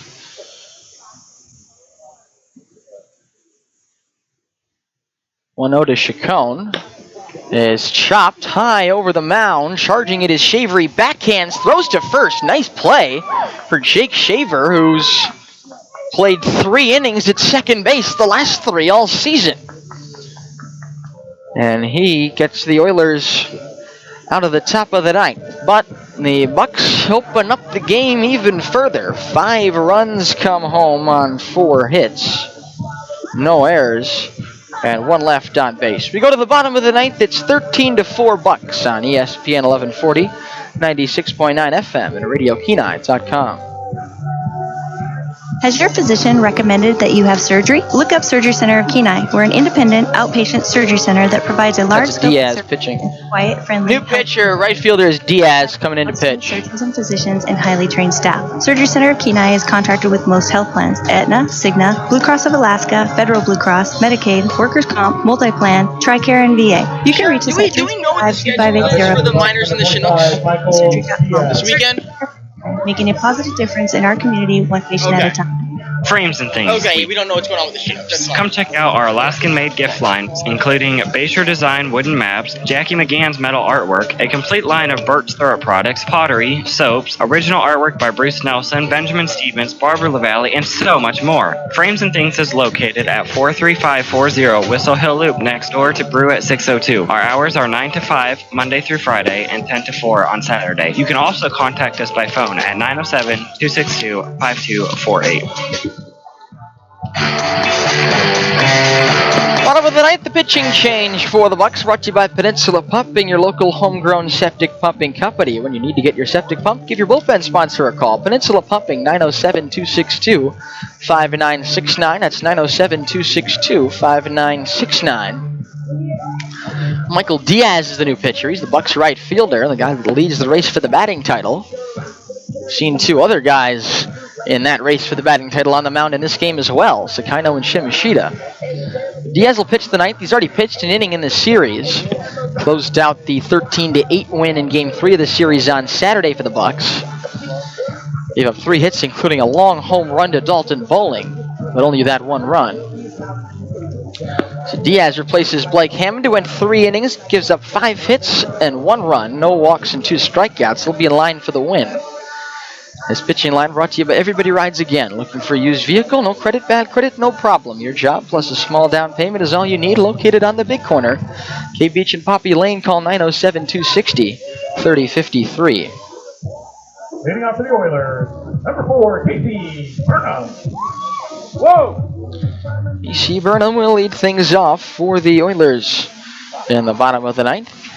He's 1 for 3 with a walk. Diaz, the right-hand pitcher, throws low, 1 ball, no strikes. 13-4 Bucs as we enter the bottom of the 9th. Final inning of Oiler baseball on Coral Seymour this summer. The 1-0 is pulled foul toward the right, and the wind will pull it even further foul. 1-1. That's brought to you by Walden Bros. They can customize just about anything, but specialize in clothing like t-shirts, crops, tanks, hats, and more. WaldenBros.store, 907-394-5510. It's the second straight day that Casey Burnham has hit almost a home run foul, as he pulls this one on the ground foul to the right side. 1 ball and 2 strikes. Bucs have 6 games left after this, including a few with the Glacier Pilots. But their magic number now to clinch outright over the Oilers' third place is only going to be 2 after this game, as the pitch is down low, 2-2. So the Oilers lose 2 games, or the Miners win 2 games, or the Oilers lose 1 game and the Bucs, and the Bucs win 1 game, and the Bucs would clinch that 3 seed over the Oilers. 2-2 up and in. Burnham backing out of the way, and it's 3-2. The Bucs have a game against the Miners on Wednesday. This was pulled foul up the first baseline by Burnham. Still 3 balls and 2 strikes. They'll visit the Pilots on the 28th. Visit as in play on their home field. Sheriff Field at Mulcahy. They've got the Bucs scheduled on July 30th as well. The Pilots, rather. And this one is fouled to the plate 3-2. Although that doesn't quite make up all their games that they have left to play this season. I think they've got a few more makeup games, actually, against the Glacier Pilots. 6 games left for the Bucs after this. A field for the first time this summer, and the last time this summer, is mostly covered in shadows. 3-2. Inside, ball 4. That one nearly hit Burnham, too. Leadoff walk for Casey Burnham, and now Nix will bat. He's 2 for 3, actually, with a sac fly and 2 singles. Don't see too many shadows covering the fields. Coral Seymour during the season, but it is now. And actually, it's going to be hard for the batters right now because the ball's going out of and into the shadows as it comes to the plate. The first pitch to Nix is in for a strike. It's a big disadvantage for a hitter when the shadows are like this. It starts in the shadows, then goes immediately into the sun, and then back into the shadows about halfway to home.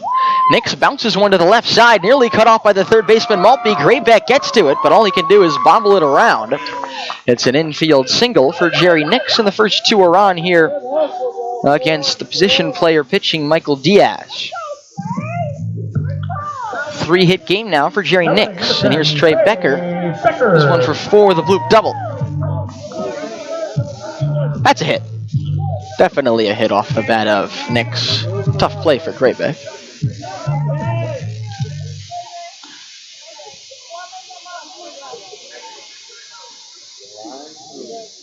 Becker and Nix, the only 2 Oilers that have stayed in the same position all game long. He waves at the first pitch and misses, 0-1. This game was scheduled for 6 o'clock. It started at 6:51. It's now 10:01.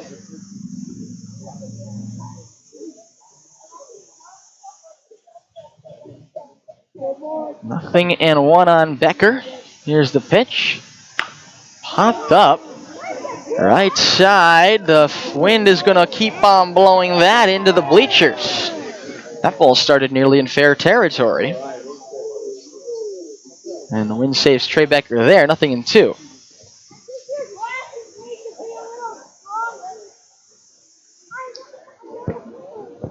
Becker will be followed by Shaver and then Bowling. Here in the home half of the ninth. 2 on, nobody out, but the Oilers trail 13-4.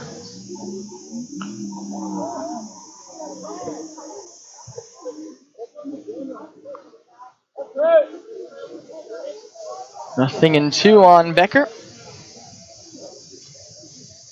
First baseman Fesperman, or rather Marenko, in on the grass, and the pitch misses outside. 1-2.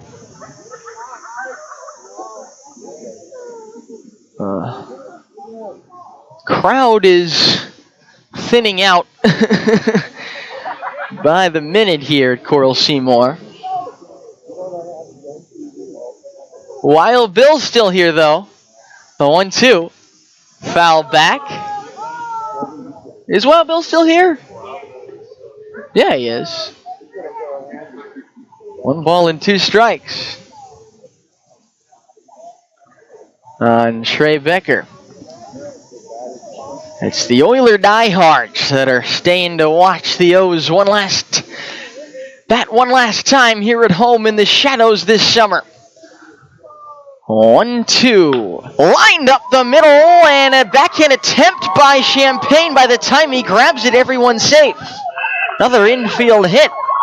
That one off the bat of Becker. Nice try by Champagne there. But Nick's able to get to second base by the time Champagne was able to control that ball and corral it in his glove.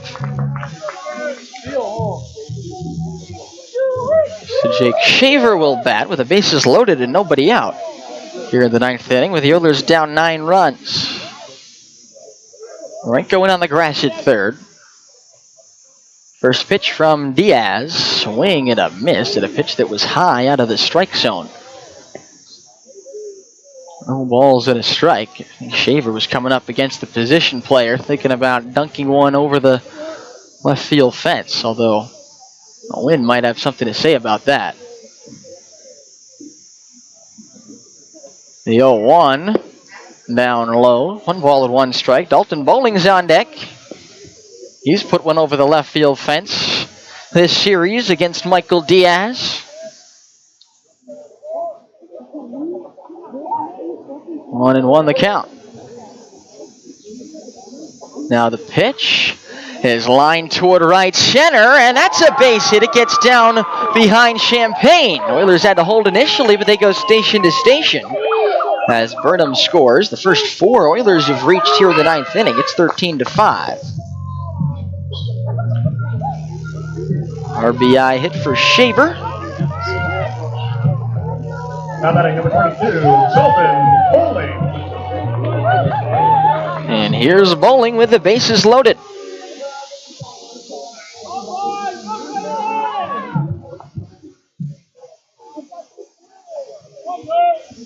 Bowling hit the first pitch he saw from Diaz. First pitch Diaz threw 2 days ago for a home run. He takes the first pitch here for a strike, 0-1.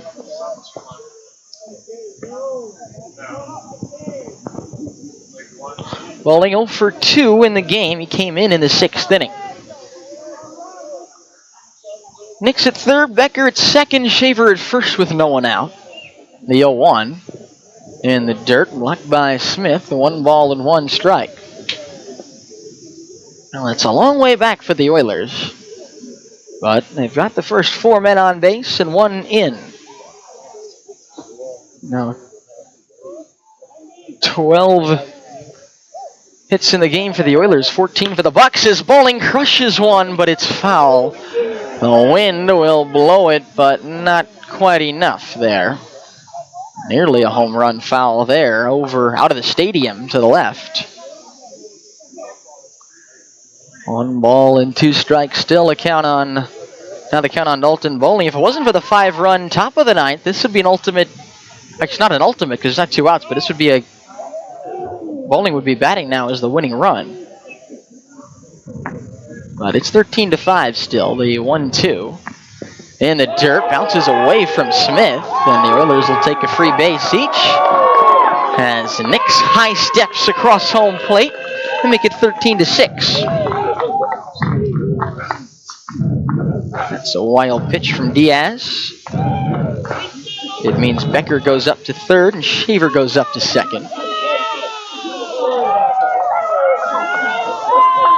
Count 2-2 now on Bowling. Shimashita on deck.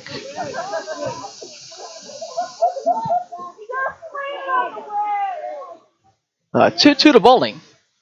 Taken. Strike 3 call. Down the middle on the outer third. Bowling was probably looking for something else. Now batting number 8, James Shimashita. So that's the first out of the inning. Second and third, 1 out. 13-6 Bucs the score. Shimashita the batter. 1 for 3 with 2 walks. He takes the first pitch at the top of the zone, a called strike, 0-1. And the Oiler fans still here don't think that was a strike. 1 delivery on the way. Fastball high, 1 ball and 1 strike. Firestone on deck. And then it would be the pitcher spot, which is currently occupied by Drake Fries. Remember, the Oilers forfeited the DH earlier in this game. Here's the 1-1 pitch. Inside, 2 balls and a strike. Who do the Oilers have off the bench? They have Chase Catafaias. 2 balls and a strike, so Catafaias, I assume, would be the pinch hitter after Firestone. 2-1. Fastball away. 3-1. Good eye by Shimashita.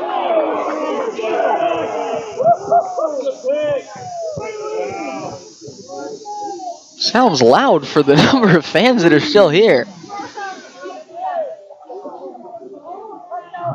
They're still cheering on the Oilers here in the bottom of the ninth. The 3-1 is in there on the outside corner. Strike 2.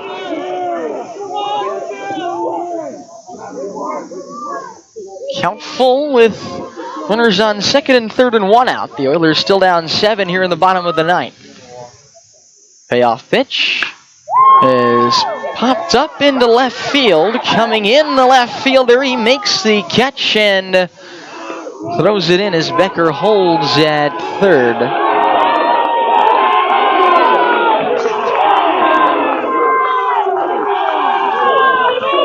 Who's wearing number 6 on the on-deck circle? It's Trey's brother? Now batting number 19, Ethan. That's Connor. Oh no, it's Connor Kershaw. Everyone's confusing me here. Connor Kershaw stepped out on deck. A pitcher ready to hit if Firestone gets on to keep the game alive. Left fielder, I think now is Maltby. They put Marenko at third. And someone at first as the pitch is a strike, and it's 0-1. First baseman for the Bucs at the moment looks like... Oh, that's Maltby, actually, at first base. Marenko's at third, and who's in left? 17, I think that's Ricky Gatter. It is, the 0-1. Breaking ball in there for a strike, and it's 0-2. Firestone trying to give Connor Kershaw a chance to hit. The Oilers dugout all want Kershaw to be able to hit, but it's 0-2 on Firestone. Diaz winds and deals. And Firestone hammers it toward left field. Gatter going back, and he makes the catch.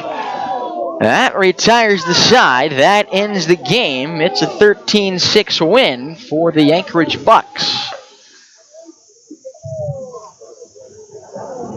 Oilers fans, thank you very much. In the ninth inning for the O's, 2 runs on 3 hits, no errors, and 2 men left on base. The final score in this one, Bucs 13, Oilers 6. Back to talk about it on the postgame show next on ESPN 1140, 96.9 FM, and RadioKenai.com. Hello, this is Kylie Jones. I recently joined PCHS as a family nurse practitioner. My husband and I fell in love with the Kenai area and are I'll help you with that. Don't worry about it.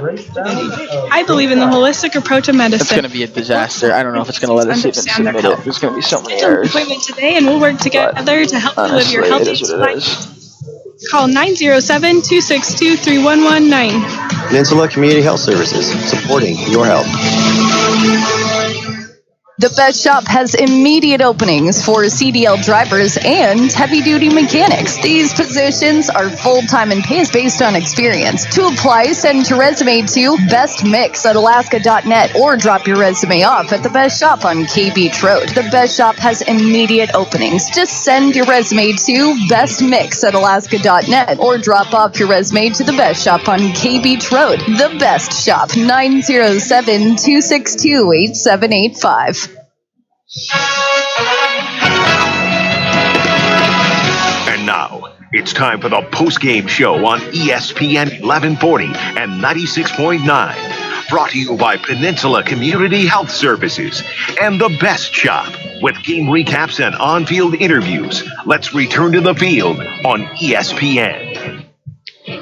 The post-game show is brought to you by Peninsula Community Health Services, supporting your health, offering medical, dental, eye care, and behavior health services. Online at pchsak.org or call 907-262-3119. That's 907-262-3119 for Peninsula Community Health Services. Well, this game didn't quite go the Oilers' way. They gave up 2 runs at the top of the first, a game that was affected very much by the wind right from the beginning. Oilers had made 2 errors before they got an out. After a leadoff single, a couple of throwing errors on a pickoff attempt sent Alex Champagne to third. Shad Bourne hit an RBI ground out, and a couple of extra base hits later in the first inning gave the Bucs a 2-0 lead, but the Oilers got it back in the bottom of the first thanks to 3 walks and 2 Buck errors. Anchorage tied it in the top of the second. Derek Smith coming home on an Oiler error. Then the teams, believe it or not, in this game traded zeros for 4 innings in a row. The third through the sixth as Nico Stanley pitched 5 innings, gave up 3 unearned runs. In the start for the Bucs, Carson Seaman pitched 5 innings, gave up 3 earned runs for the O's. It was 3-3 going to the 7th, but they were 5 walks and 2 hits in the 7th inning against James Shimashita and an error, and that allowed Anchorage to take an 8-3 lead. Oilers pulled a run back in the bottom of the 8th on a couple of base hits from Shimashita and Ethan Firestone. Shun Sakino pitched a scoreless top of the 8th. That might have been the highlight of this game from the Oilers' perspective. And then Anchorage got 5 more in the 9th to really put it out of reach, make it 13-4 before the Oilers got 2 runs back in the bottom of the 9th against the position player Michael Diaz. With the final score 13-6, the Bucs win it. Bucs improved to 18-16. The Oilers dropped to 15-21, so they will finish the regular season below the 500 mark. And they finish the home portion of the season at 8-20. Oilers have 4 more games on the road. Our next broadcast will be at 3:40 on Friday for the Sweeney's pregame show ahead of a doubleheader at Herman Brothers Field between the Oilers and the Matsu Miners.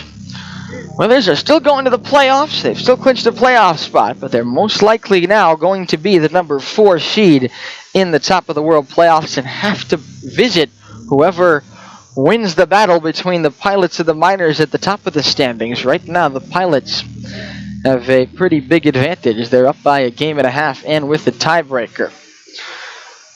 That will do it for us here, but first we'll give you the final totals. For the Bucs, 13 runs on 14 hits, 2 errors, and 11 men.